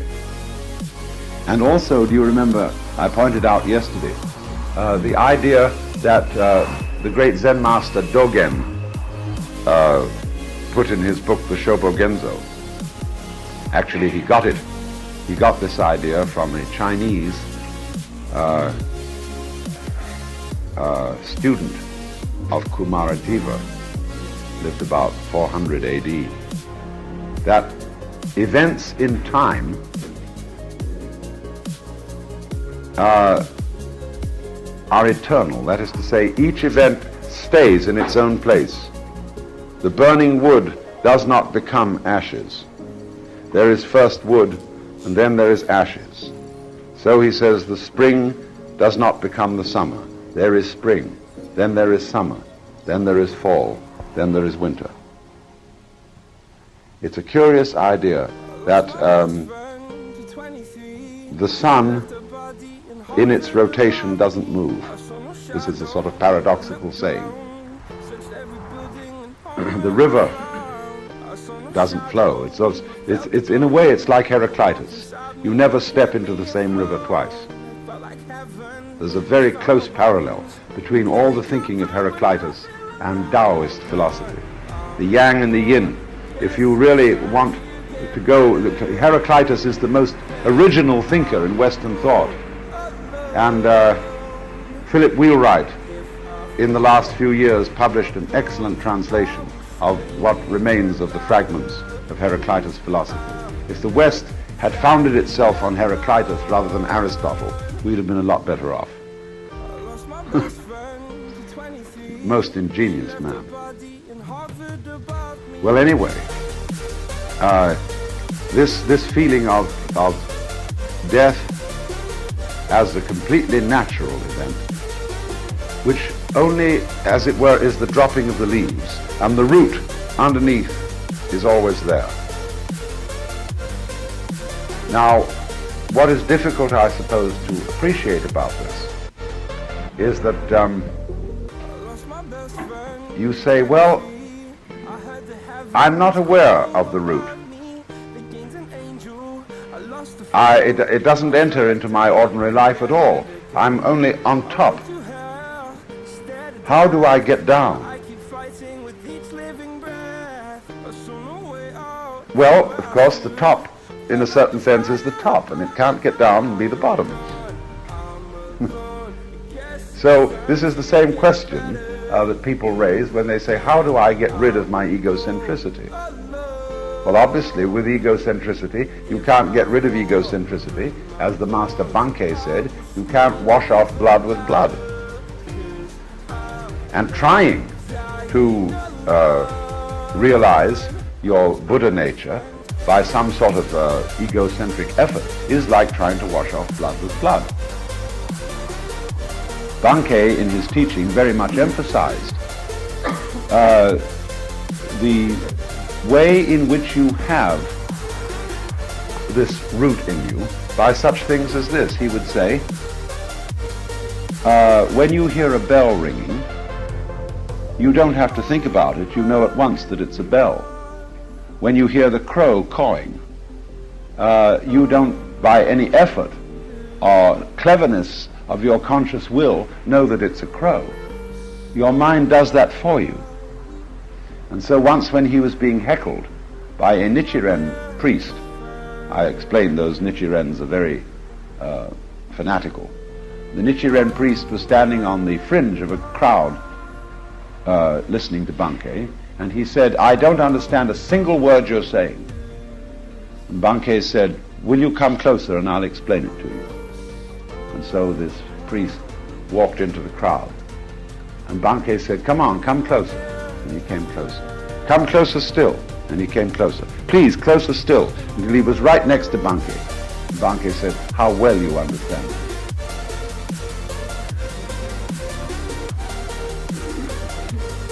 He emphasized, in other words, that we have what he called Husho, the unborn mind in us, and this is the unborn mind. That means the level of mind that doesn't arise, that is to say, be born into individuality. We all have that original endowment, and it is because of that that we, when you say good morning, somebody says good morning, and that's the unborn mind. You don't think to do this. It's the unborn mind through which your eyes are blue or brown, by reason of which you see and breathe. And breathing is important in the practice of meditation, because it is the faculty in us which is simultaneously voluntary and involuntary. You can feel that I am breathing, and equally you can feel it breathes me. So it is a sort of bridge between the voluntary world and the involuntary world, where they are one. So, to acquire the sense that your unconscious life, which isn't unconscious in the sense that it lacks consciousness, it is the root of consciousness, it is that out of which consciousness comes. And just as the leaves come every year on the tree, so consciousness perpetually comes and goes out of the, shall we say, supraconscious base. You don't need, in order to appreciate this, to believe literally in reincarnation. That is to say, the idea that you have an individual, enduring center or soul, which is born into existence time after time after time. Zen people are divided as to whether they think that is so or not.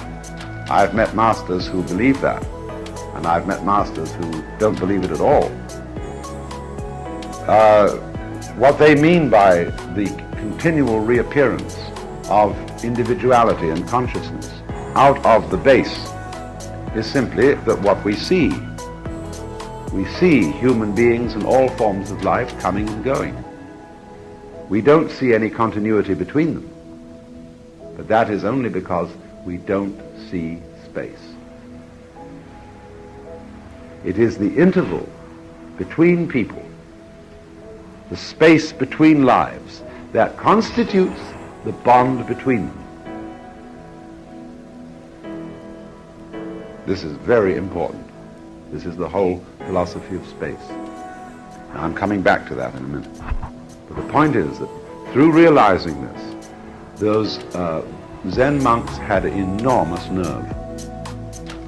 And they could look a samurai in the face and say, okay, cut my head off, what does it prove? And the samurai were bugged by this. So they regarded those monks as sort of magical people and said, you teach us this, because if we learn this, we can really clobber the enemy.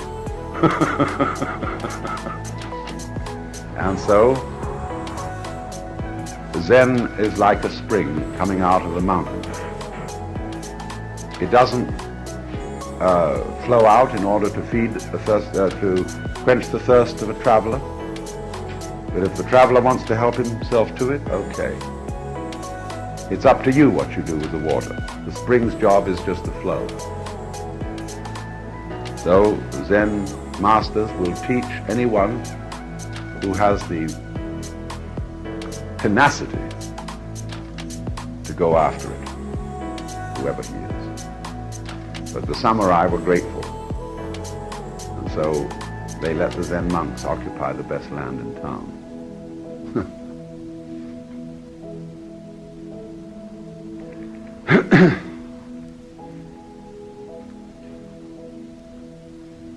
And so in that land they built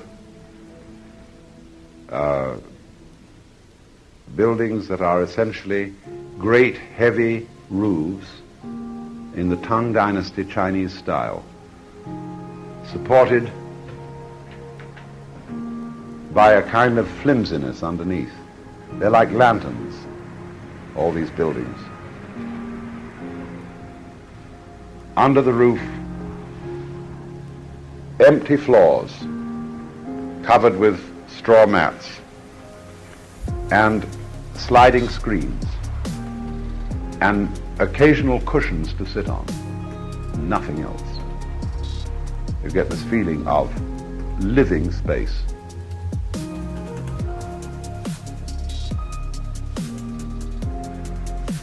Well, now what about that? I said that we disregard space. We think, you see, we know space is, so on the planet here, is full of air. And so that is something. Air occupies space, and that's more or less important. But we think of air as filling simply a void. And when astronomers start to talk about curved space or properties of space, the average person feels that his common sense has been offended. How could space be curved? How could it have any properties? Because it isn't there. It's nothing. But the folly of thinking that way becomes apparent the moment you realize that solidness, materiality, density is inconceivable apart from space.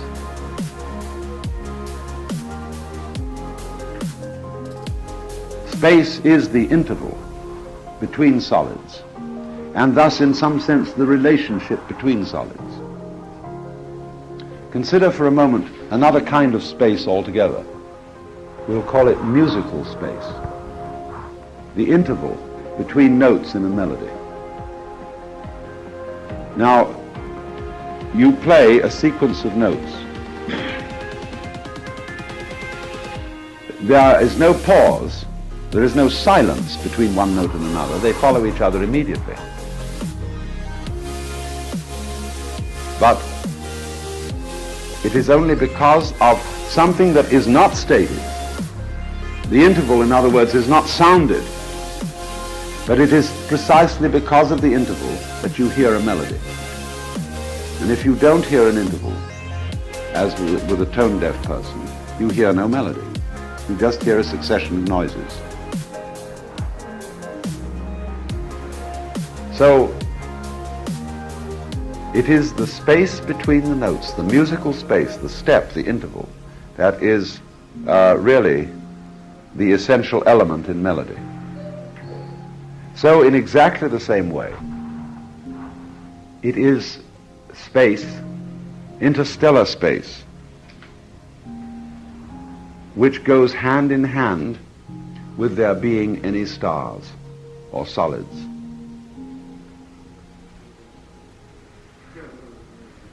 It isn't just nothing.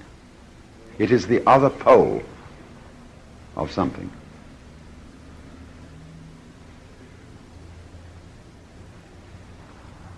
Now, let's look at it from another point of view. I've looked at it astronomically and musically. Let's look at it for a moment aesthetically. When you see, for example, in a motel room, for some reason or other, hotels and motels love flower or bird prints in frames over the bed. And the typical Western flower print is a bunch of flowers set bang in the middle of a piece of paper. And this shows that the person who designed the print has no conception of space, because the space in that print serves merely as background. And it's nothing else. It has no function whatsoever. The space is not part of the picture. But when a Chinese painter uses space, you will see that if he paints a spray of grass or bamboos or a pine tree, he never sets it bang in the middle of the paper. He balances it off to one side so that what he has painted is, as we say, balanced by the space. And by this, he makes the space part of the painting. So by putting the spray of bamboo at one side, immediately you see the part of the painting not touched as mist or water. He doesn't have to do a thing to it. Somehow it is all in the picture, and the bamboo is not merely against the background. Everything right out to the edge of the piece of paper has been included by doing this, because he sees the polarity of space and solid, and he uses this polarity in the painting by balancing them against each other. But you do not notice that balance if the solid area, the painted thing, is put smack in the middle of the space. You abolish the importance of the space. It has no place in the painting. And so when we think of a solid, say a star, the sun, as simply sitting in the middle, we, by doing this, ignore space. I've had great fun with talking to college communities by doing experiments in Gestalt psychology with them, figure and ground. And because you see, the Gestalt theory of perception is that we tend to notice the figure and ignore the background. We tend to notice a moving object and ignore what is relatively still. We tend to notice areas that are tightly enclosed rather than those which are diffused. So if you draw a circle on the blackboard, and say to the group, what have I drawn? They will invariably say a circle, a ball, a ring, or something like that. And I would say then, well, why has nobody suggested that I have drawn a wall with a hole in it? And that shows, you see, we ignore the background and pay attention to the figure. Now, painters, especially those Western painters who work with oil, they have to paint the background, you see. And so space becomes important. Architects will often talk about the properties of a space because they know that what they're doing is they're making living space for people. They are enclosing spaces. And so space has a certain reality to the architect. But to the ordinary person, you see, space just isn't there. It's very interesting. You can practice this. I'm not going to try these experiments today because we're not sort of in the proper circumstances. But in meditation experiments, you can experience various kinds of space: optical space, auditory space, tactile space. You can realize by closing your eyes for a while what a blind man's conception of space would be. Every sense has its own appreciation of space. And there was a time in our own history, indeed, by reading between the lines of, say, ancient literature, it's as clear as late as Dante, that they regarded space and mind as the same thing.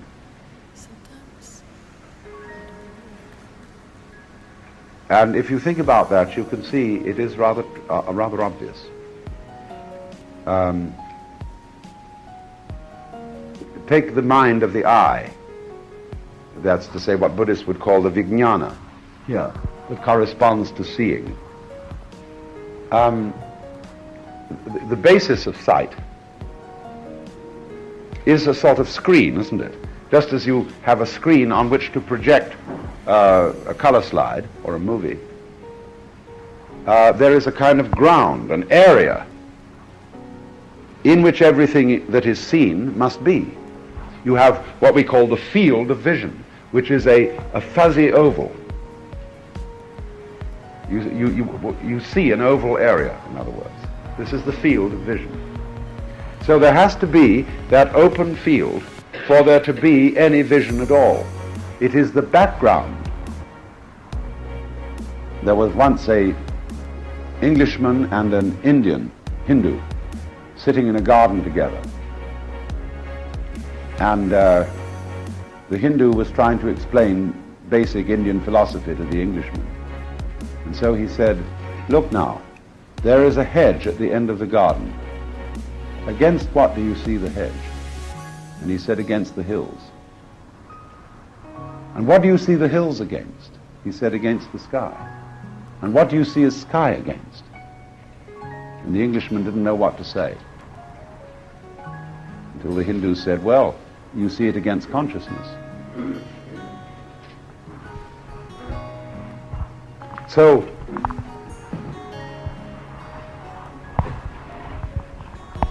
in the same way, you might say that auditory space is not exactly silence. What is auditory space? Auditory space is the eardrum, is a kind of vibrating skin, you see? So in the same way, the space for being itself, for material vibration, is the space which we think of as existing between the heavenly bodies. That is the ground, the field, in which quanta, electrical forces, must have in order to play. So then, in the same way that space itself is invisible, consciousness is unknown, is not an object of knowledge, So in exactly the same way, this dimension of your being here is like space. That's why this basis is called amala vijnana, which means without taint. You can't make a mark on space. I was quoting the Buddha saying the path of the enlightened ones leaves no track. It is like the path of birds in the sky. And so then when in Chinese one wants to indicate the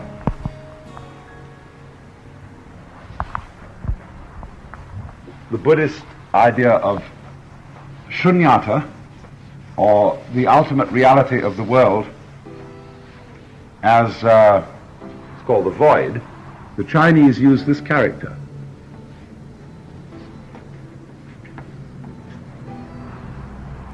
Which means also sky and space.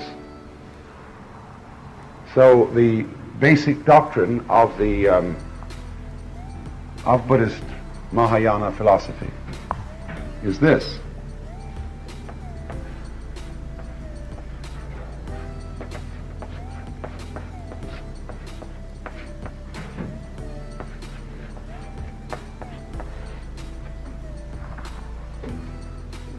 here are the contrasting words. This is space, this is form.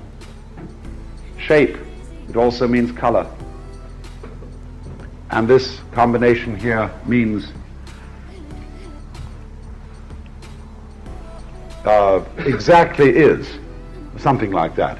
Space exactly is, or is precisely the same as form, and you can reverse it by changing these two characters around, as the Heart Sutra does, and it says form is precisely emptiness.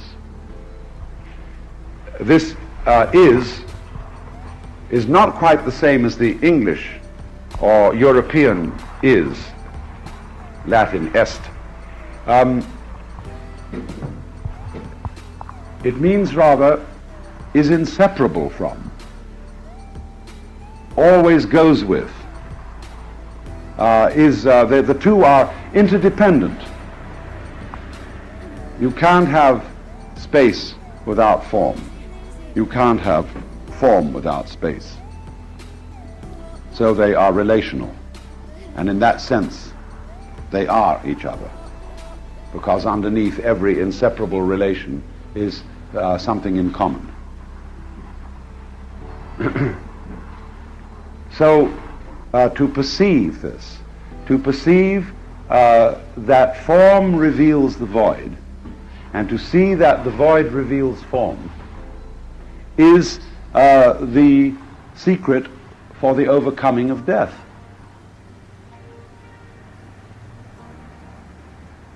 To the extent that one is unaware of space, one is unaware of one's own eternity. It's the same thing. But people sometimes imagine that to be aware of the eternal dimension, the forms must disappear.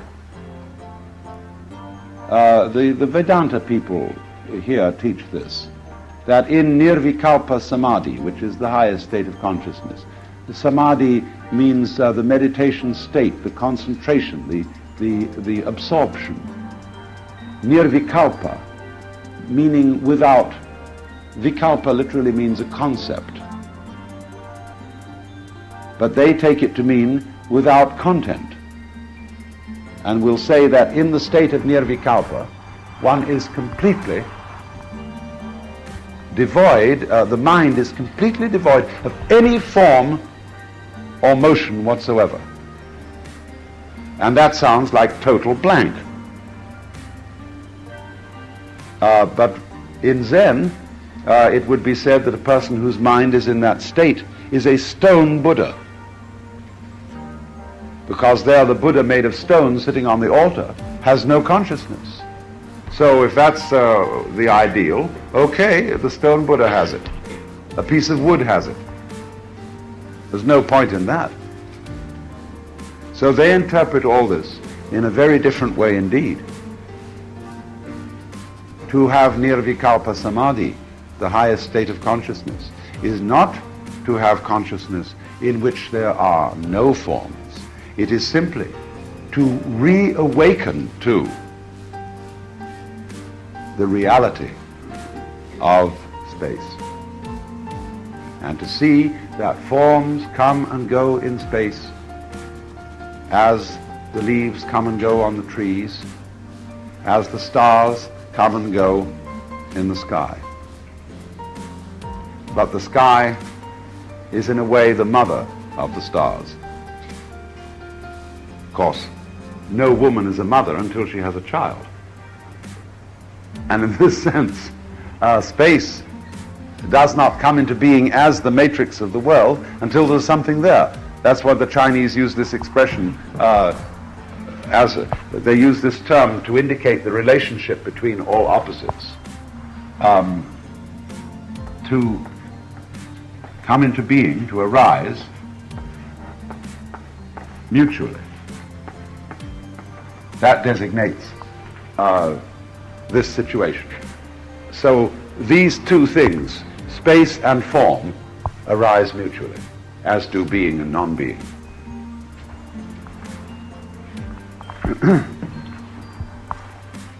So then you see, you can say in practical life, to the degree that you are unaware of space, to the same degree you are unaware of the fullness of your nature.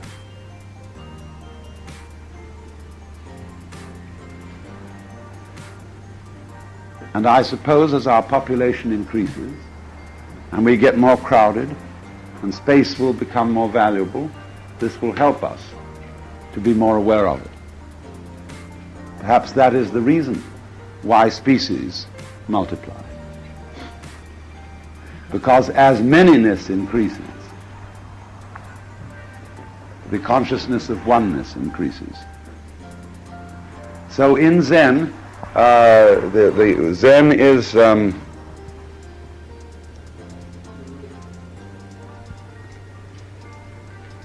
philosophy where you can say, in answer to the question, what is the ultimate reality? The master says 3 pounds of flax.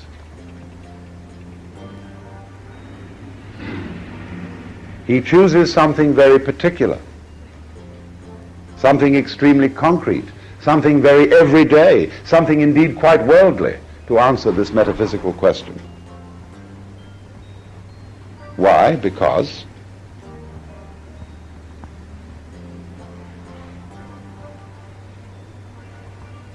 space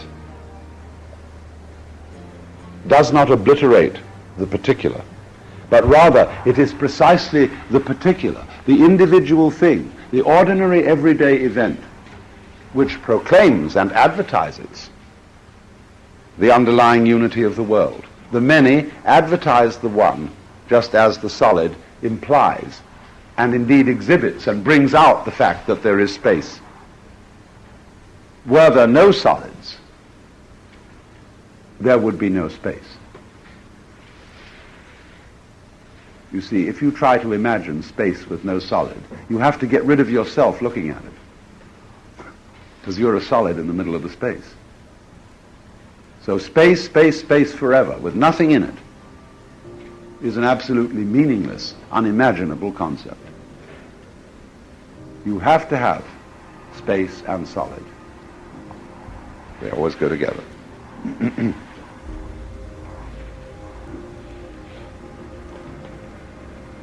So then,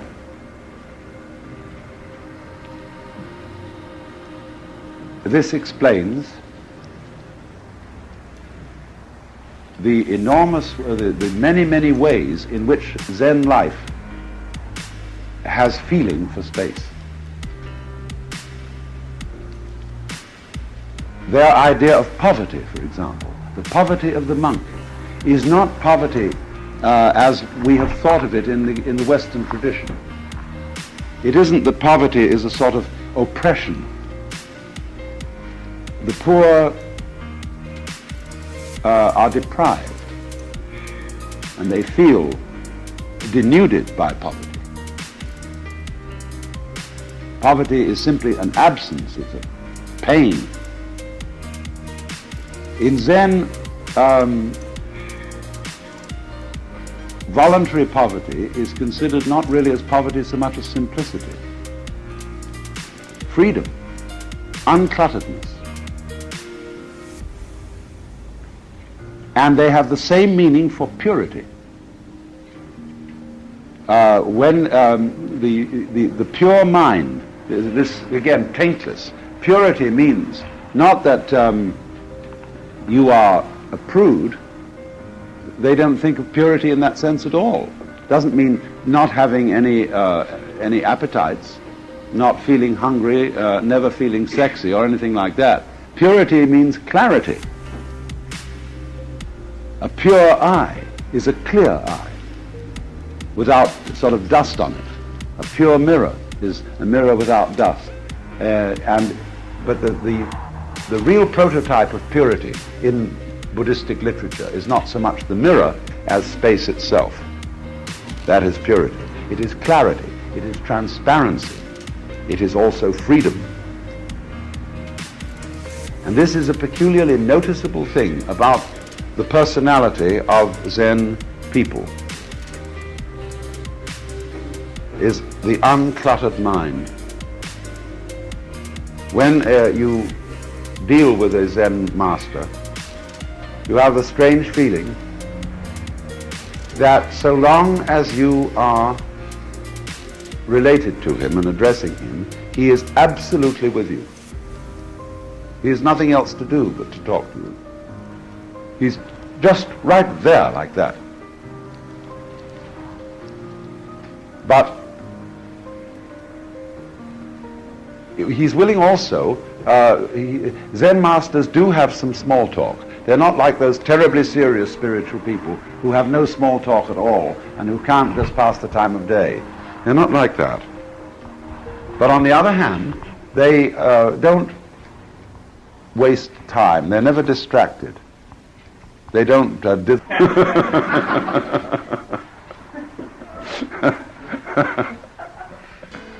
I don't know whether the priest told them, but but it is so interesting the way they've got this free walk. It looks, you have a sense, Suzuki put it this way: a Zen monk is a concentration of energy which is available immediately for anything. This is likened in one of the master's writings, that when you have water in a vessel and you make a hole, the water is immediately available to come out. It doesn't stop to think, it immediately comes out. So also when you clap your hands, the sound is the clapping of the hands. It comes out at once. It doesn't stop to think. When you strike a stone with steel, the sparks are there immediately. So in the same way, there is this always availability, always readiness to act.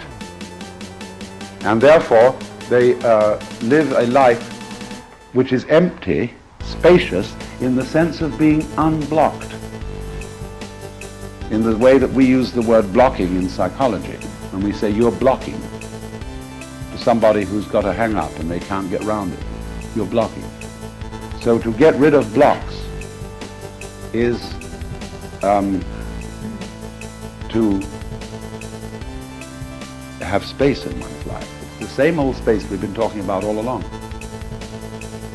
So then the heart doctrine of Buddhism, the final feeling about the universe at the end of the line, when you really get down to it, is called in Japanese Jiji Muge, or in Chinese Shi Wu Ai.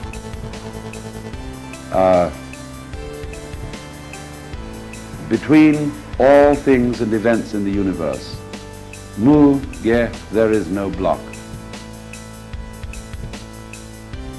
In other words, everything in the universe, every event that ever happens, implies all the others. And the connection between them is space, which is no block. So let's have an intermission. Well, now, I want to go into the subject, finally. If we say that Zen is a certain kind of understanding of the world, a certain kind of awareness of the world, what kind of awareness is it? It's very often said, especially in the writings of Suzuki, that Zen lies beyond the intellect, beyond logic, that it is not accessible, that this kind of understanding is not accessible to reasoning processes, to intellectual processes. What exactly does this mean? I think, that from some points of view, this way of talking is misleading. Because when we say intellectualizing, and the Japanese say intellectualizing, we don't necessarily mean the same thing. For example, when the Indians say the knowledge of Vedanta is not to be obtained from books, this has a very specific meaning. It means that the books are only lecture notes and have to be explained by a teacher. Take the Yoga Sutra of Patanjali. The first verse in it says, "Now yoga is explained." Period. Second verse, and so on. So the teacher will say, this is just to remind him, just in the same way as musical notation for the Indians is not something you read while you play. It's just to remind you of the basic form of the melody. So he will say the word "now" indicates that something had to go before this. There's a preparation. And the preparation is thus and so, that you should have learned before you started studying yoga at all. So the word "now" gives him the clue for his pitch.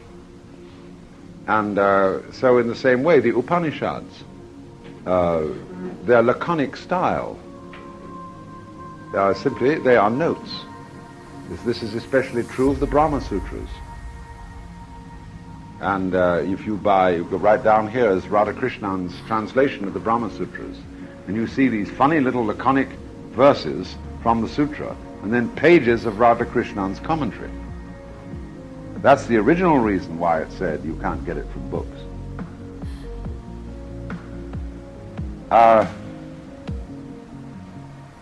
But now, so we've got to go into what is meant by the difference between intellectual understanding and intuitive understanding. Because so many people say about this, when you talk about these deep matters, I understand what you're saying intellectually, but I don't really feel it. And I often say to people who make that remark, well, I don't think you understand it intellectually. Because the intellect and the feelings aren't really two different compartments of the mind. You know, Jung has a schema of the mind as having four functions: intellect, feeling, intuition, and sensation. But these are only, as it were, colors in a spectrum. The spectrum of light is continuous. Red is not in a different compartment from blue. It's all one spectrum, and so in the same way we have one mind, and it has various different ways of functioning. I was being ribbed by a psychologist the other day because he was kidding me that I was only proficient in words. You know, I put on a great talk, but I didn't understand it otherwise, he said. I said, don't you put down words like that. Words are noises in the air. They are patterns of thought, patterns of intellect, like a fern. Do you put down a fern because it's got a complicated pattern? Oh, you say the fern is real. It's a living, natural thing. Well, I say, so are words. I'll make patterns in the air with words and make all sorts of concepts and string them together, and they're going to be great. And so don't you put it down. It's a form of life like any other form of life. And so, indeed, Zen has an intellectual aspect. The intellectual aspect of Zen is known in Japanese as Kegon, K-E-G-O-N. In Chinese as Huayan.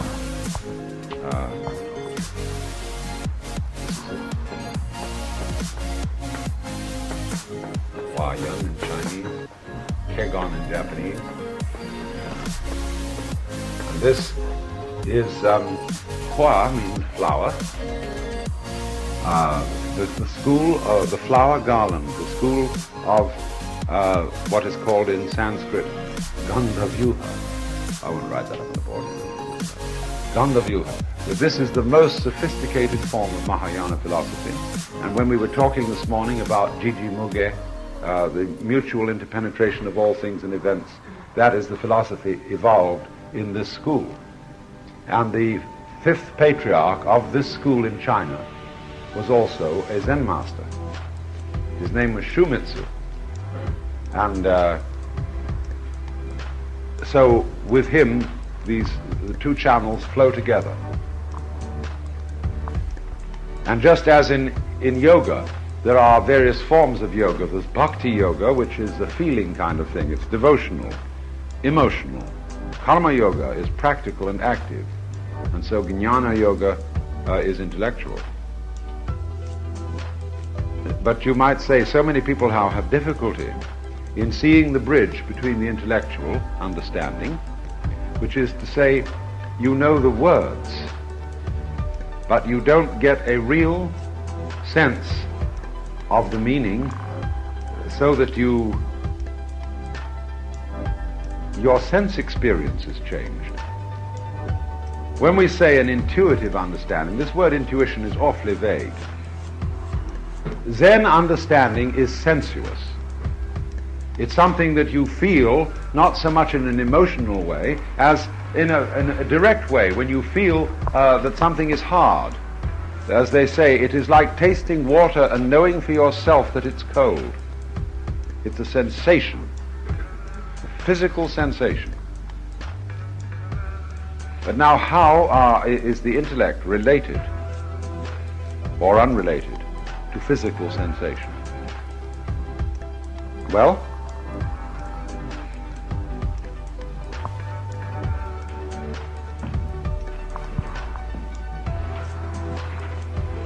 what difference does it make to your sensation whether you think when the sun rises that the sun is rising, or whether you know that the earth is revolving on its axis and going round the sun? Is the sensation of a person who does not know that the earth is revolving on its own axis and going round the sun the same as the sensation of a person who does when he sees the sunrise? Or let's take another question.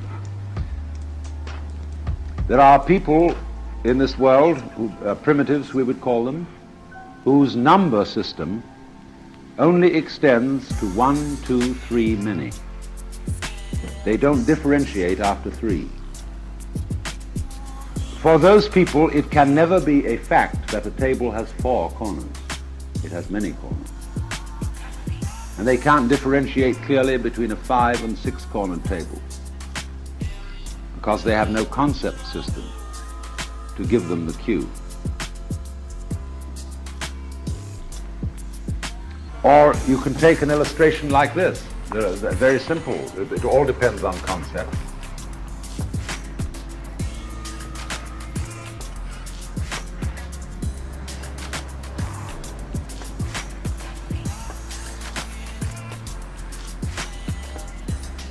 Now, if you have no concepts,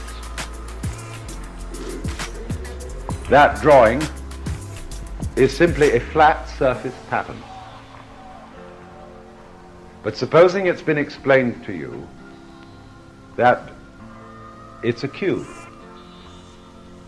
Then you can imagine and actually sense three-dimensionality in it.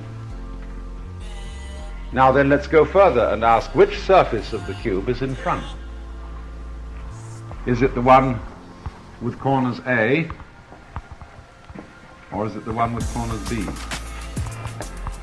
You can see it either way, you see? You can make either one the front one. And once you've caught onto the idea, it is a sensation for you. You actually feel it. So it is, in this is the difference, you see.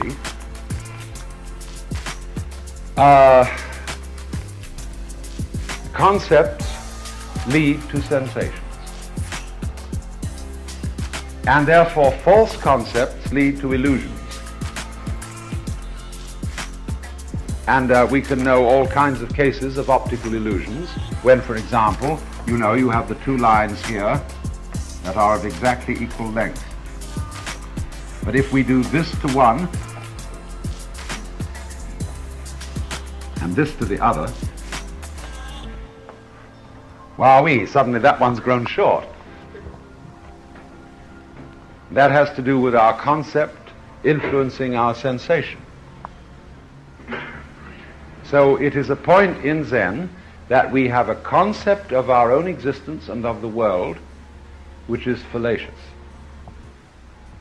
It is going to help us get rid of that concept so that we will have a new sensation. Now, people then get worried and say, well, are we just going to exchange one hallucination for another? How do you know when you know that you know?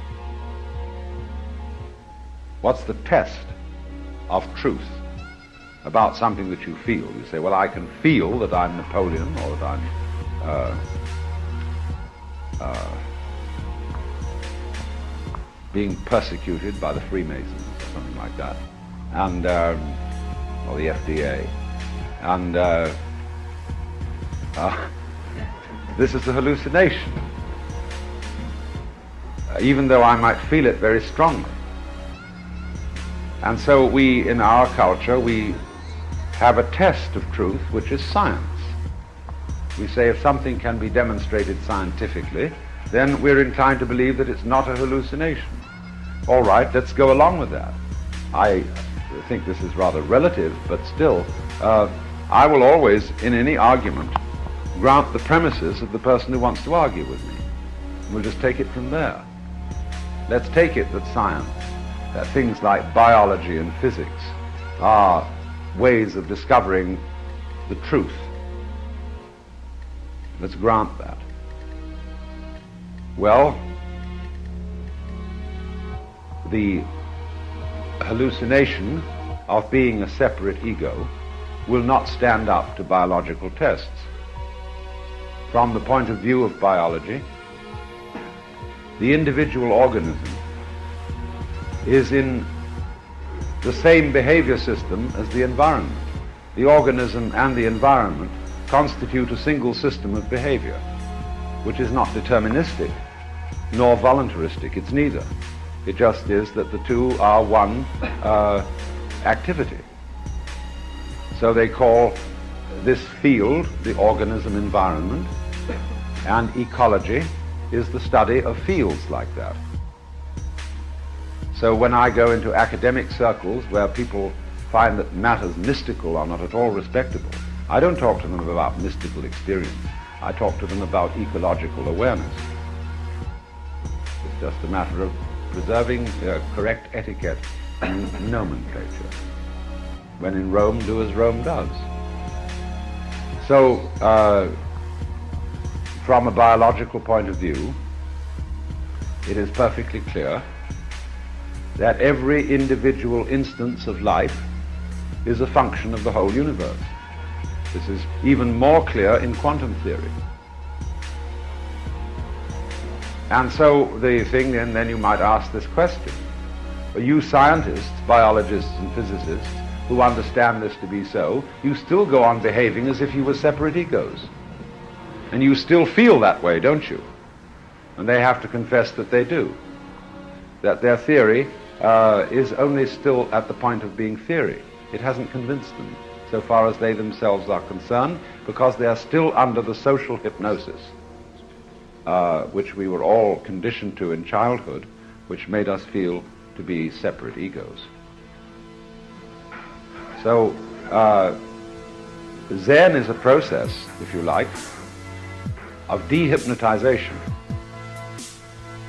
which takes away the concepts such as these tricks here, which give us the hallucination, as this gives us a hallucination. And then when we find out what things are like when the concepts have been taken away, then we can say to the biologist, "Isn't that just the way you said it was?" And he has to agree. So what we arrive at is a state of sensation, I'll call it that rather than feeling, which is far more in accord with the findings of science than the ordinary sensation we have of being separate individuals.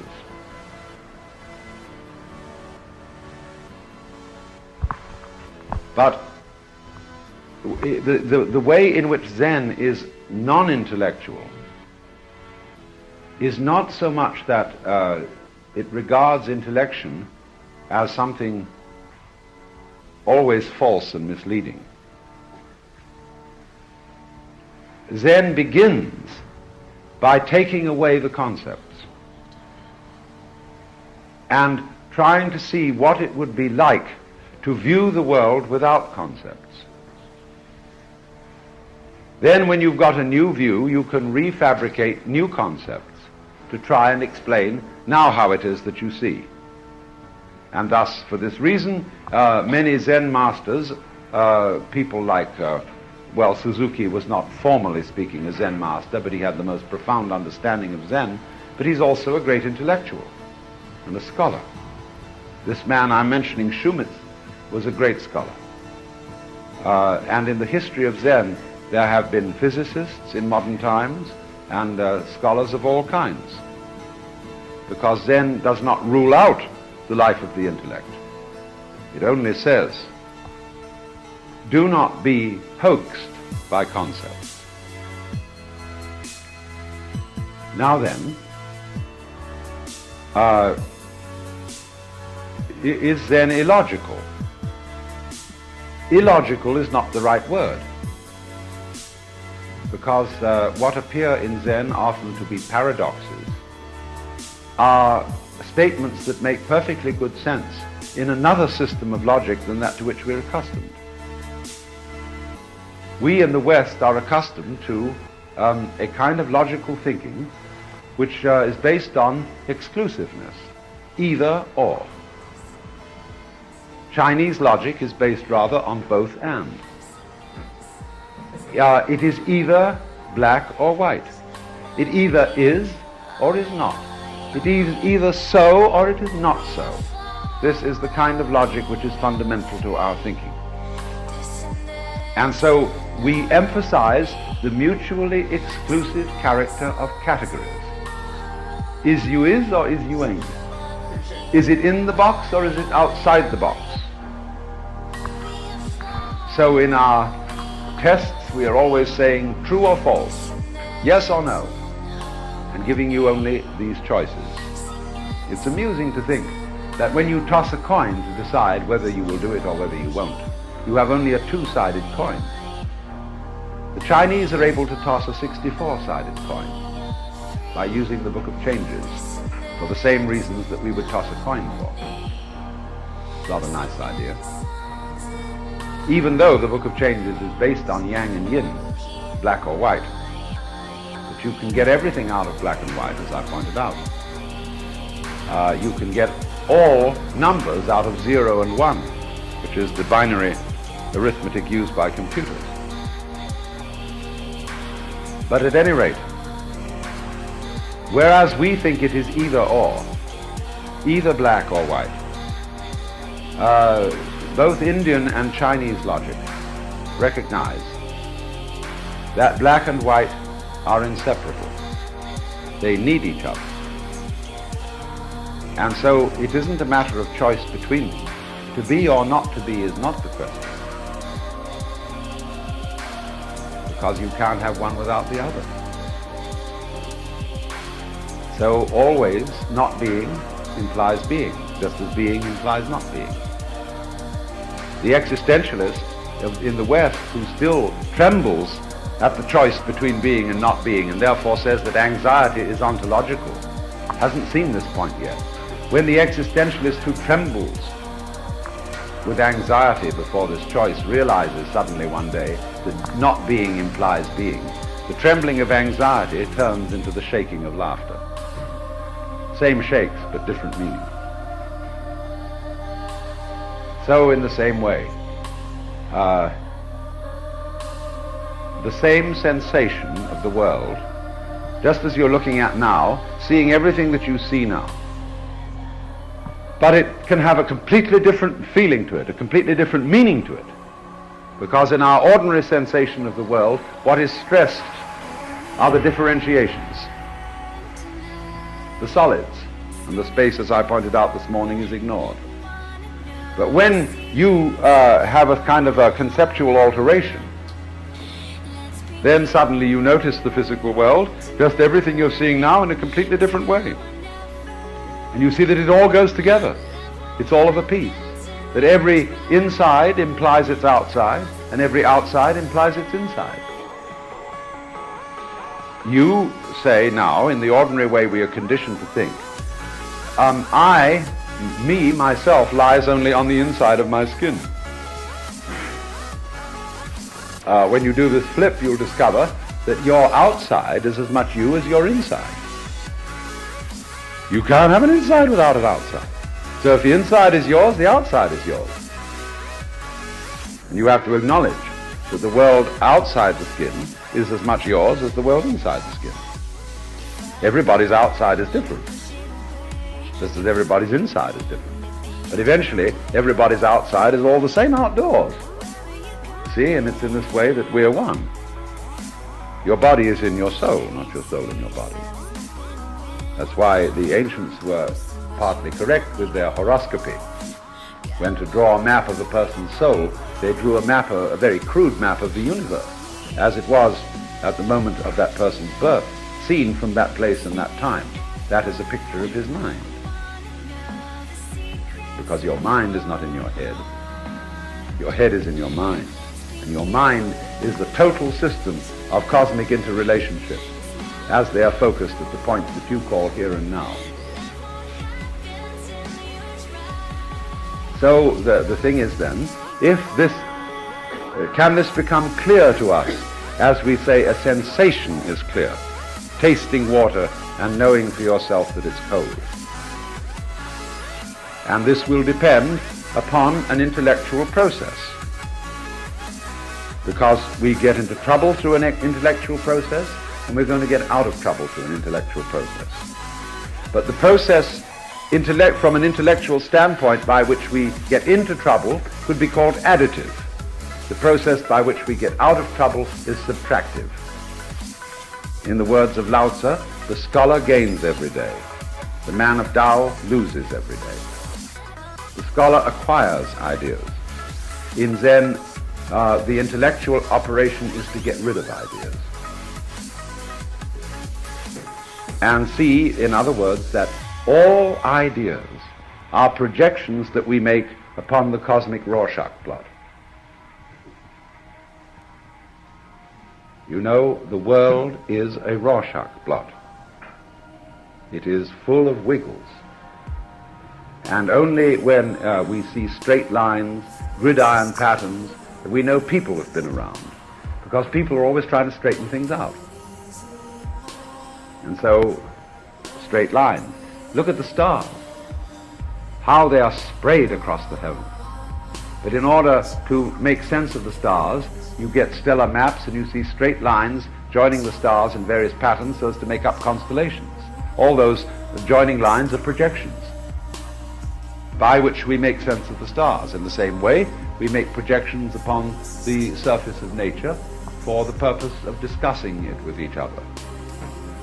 And a bossy person who's got a strong will and a powerful and compelling personality describes the world and forces everybody else to agree with it. That's the way it is. Then after a few generations, they forget that they were forced into it and think it's the way it is. So now let's go back then to seeing that it is the primordial Rorschach plot. Wiggles of the world unite. You have nothing to lose but your names. And you see then that the difference between your inside, your ego, yourself, and the outside, the subject perceiver and the object perceived, you see that that difference is artificial.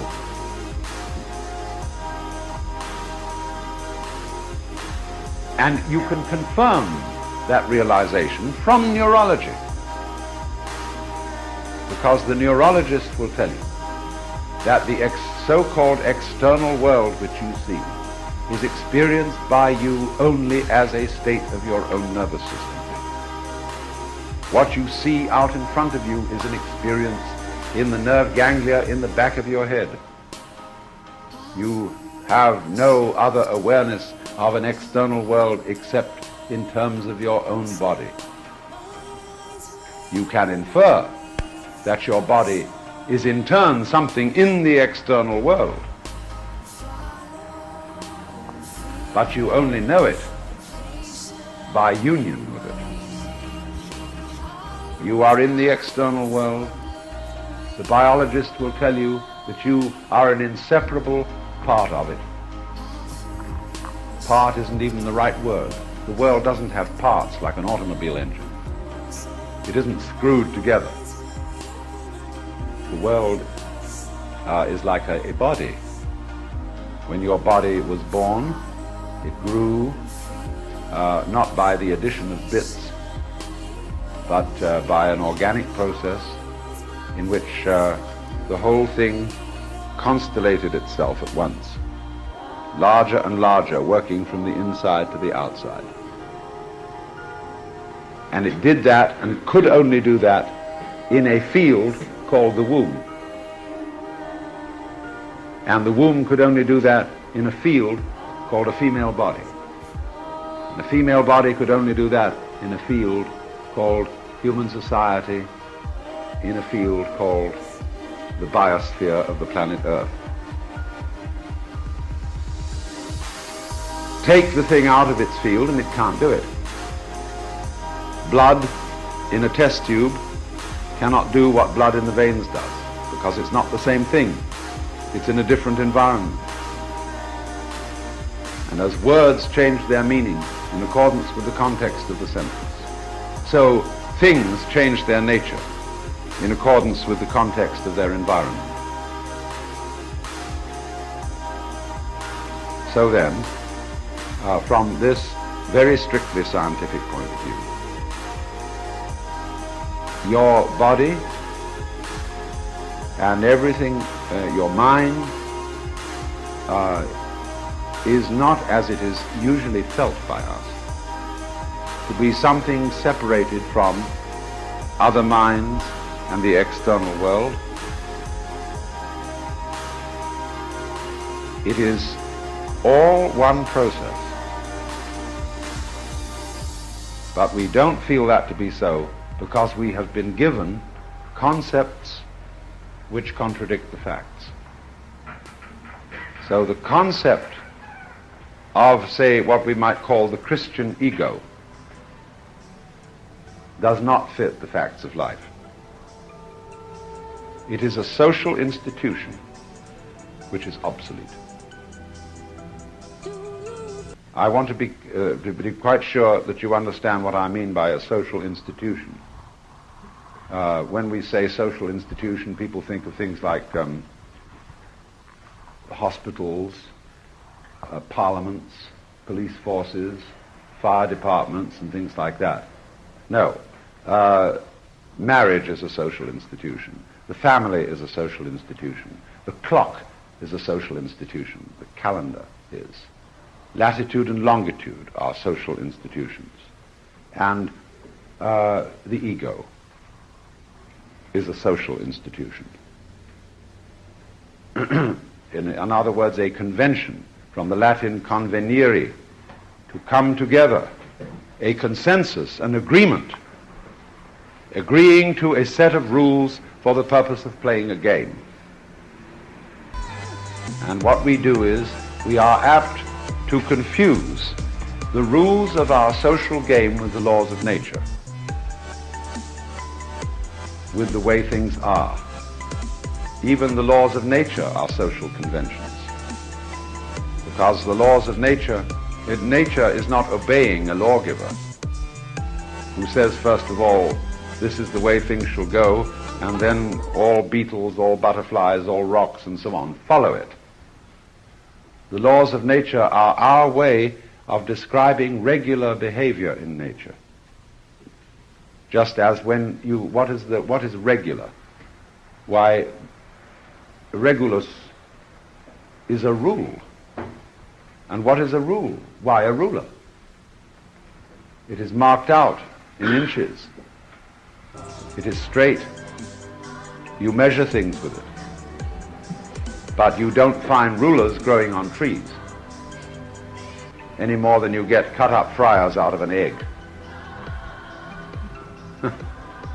Nature is all of a piece. Everything in it goes with everything else in it, in an eternal dance. But we chop it up for purposes of discussion and for purposes of ruling it. Laws of nature are therefore like axes, hammers, and saws. They are instruments in terms of, by using them, we control what is going on. So then, but always preserve this careful distinction between the game rules of the human game and the behavior of the world in itself. It's true, the behavior of the world in itself includes the human games. That's all part of nature. But don't try to make the tail wag the dog. So the whole point of Zen is to suspend the rules. This has to be done, of course, in a special setting. You can't just gaily walk out into the street and suspend the rules, because you create traffic confusion of every conceivable kind. But we can set up a certain environment in which we have an agreement to suspend the rules. That is to say, to meditate, to stop thinking for a while, to stop making formulations. Basically, this means to stop talking to yourself. That's what is the meaning of this term, really, in Japanese, munen. Ordinarily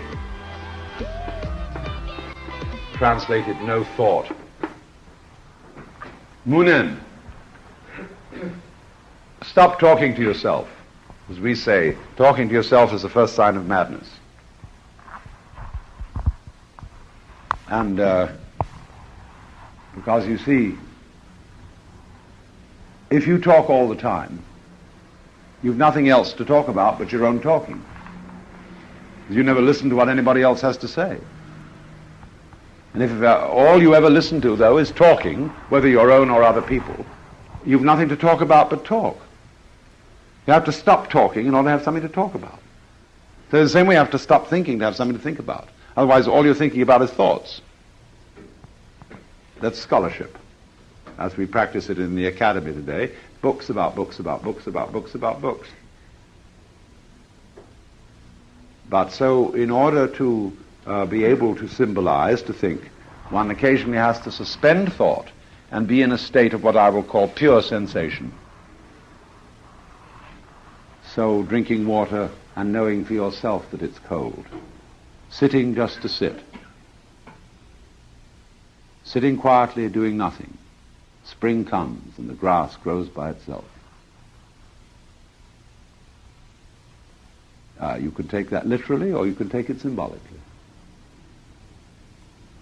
But that is the meaning of munen, or sometimes just mushin, no mind, means being open to the way the world is experienced sensuously, but without the distortion of concepts, so as to find the original nature before any thought is made. It'll be the way you experienced it when you were first born, when before you had thought any thoughts about it.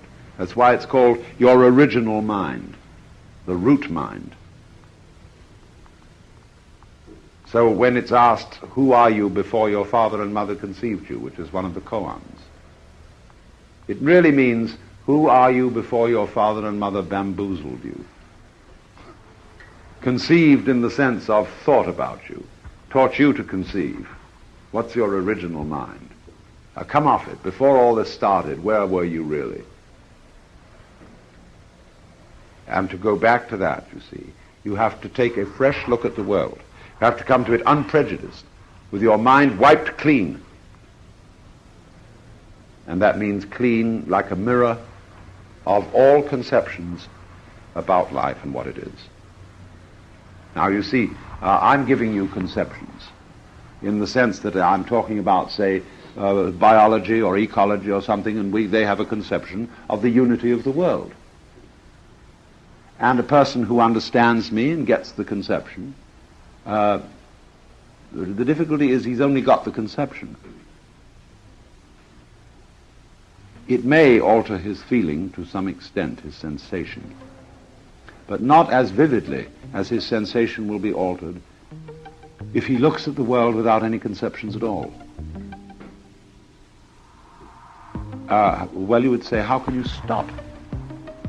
We think perpetually, always talking to ourselves. It's a nervous habit.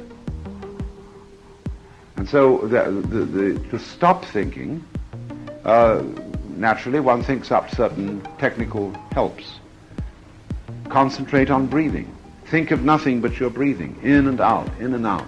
1, 2, 3, 4, 5. 1, 2, 3, 4, 5. Or look at a point of light and think of nothing else but the point of light.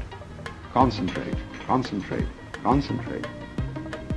This helps you to eliminate all concepts from the mind, except what you're concentrating on. Then the next thing is to get rid of the point you're concentrating on. Now most people think that means a blank mind. No. Do you see, you concentrate on something in order to cause the thought process, the verbalizing, to stop. Then when you take away the point of concentration, you are simply perceiving the world as is without verbalizing, because the verbalizing has been stopped by the trick of concentrating. Concentration is only preliminary. Samadhi or jhana, Zen, is not concentration in the ordinary sense, like staring at a point or thinking of one thing only. It is after concentration has stopped that you've taken away the point on which you concentrated, and you're open to the world with your naked senses. See that. Now that is the foundation experience. After you see that, and on the basis of seeing that, you can, of course, go back to concepts and construct this idea of the world, that idea, and the other idea. So this is why Zen does not involve any beliefs in any theory or doctrine. In this sense, it is not religion, if by religion you mean something which involves a system of beliefs. It is purely experimental and empirical in its approach. And it is getting rid of belief, getting rid of all dependence upon words and ideas. Not because words and ideas are evil, not because they are necessarily confusing, but because we do just happen to be confused by them. At this stage in our history, evolution, or what you will.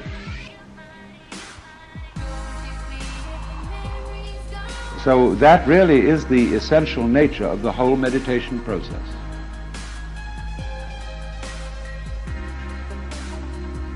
the suspension of talking to yourself, either in words or any other conceptual image, numbers or whatever you use.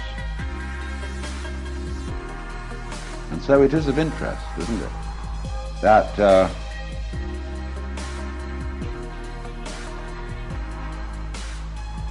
words are a form of notation. A notation of life, like musical notation, is a way of writing down music so as to remember it. When we have words, they are the essential vehicles of memory. Write it down, remember it. And they give us a wonderful control. But we pay a price for that. To the extent that we are tied to our notations, say in music, that limits our musical ability. The Hindu is not tied to notes in music. He therefore values a kind of music which is a musical instrument, drum, flute, sitar, whatever, which is immediately responsive to every subtle motion of the human organism. He therefore plays things which, if we put it into our notation, we should have to get the most freaky quarter tones and funny rhythms which our notation isn't set up for.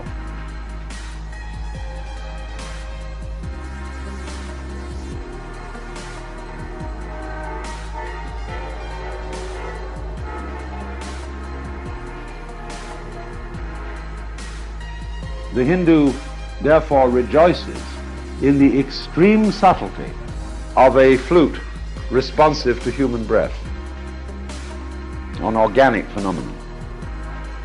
When he listens to our music, it all sounds like a military march because of the regular beat and the fixed harmonic intervals. It all sounds very, very structured and rigid. So in the same way, when you get free from certain fixed concepts of the way the world is, you find it is far more subtle than you thought it was. That human relationship, situations are amazingly subtle. And you gain a facility for understanding them, not through conceptualizing them, but through asking your brain how it would deal with them. See, your brain is an organ like your heart, and it can deal with situations without having to think about them. The brain is not a thinking organ. Well, one of its functions is thinking. The brain does a lot of things other than thinking. It's as if you had a fantastic computer in your skull, and it's a good idea to use it. And as we say, our brains are only 15% efficient. That's a way of talking. It's saying that really that what we call thinking is only 15% of the brain's activity. The brain is very active, controlling all our organic processes, our gland functions, our digestion, our circulation, everything. The brain is in control. The whole autonomic nervous system. So Zen proposes that you learn to use your nervous system. It's much more wonderful than you would ever suppose. And it gives you practice. The koan is to a great extent a situation in which you get practice for letting your nervous system answer questions and pass through problems instead of just your conscious thinking process. The conscious thinking process will not solve the puzzles. The brain will.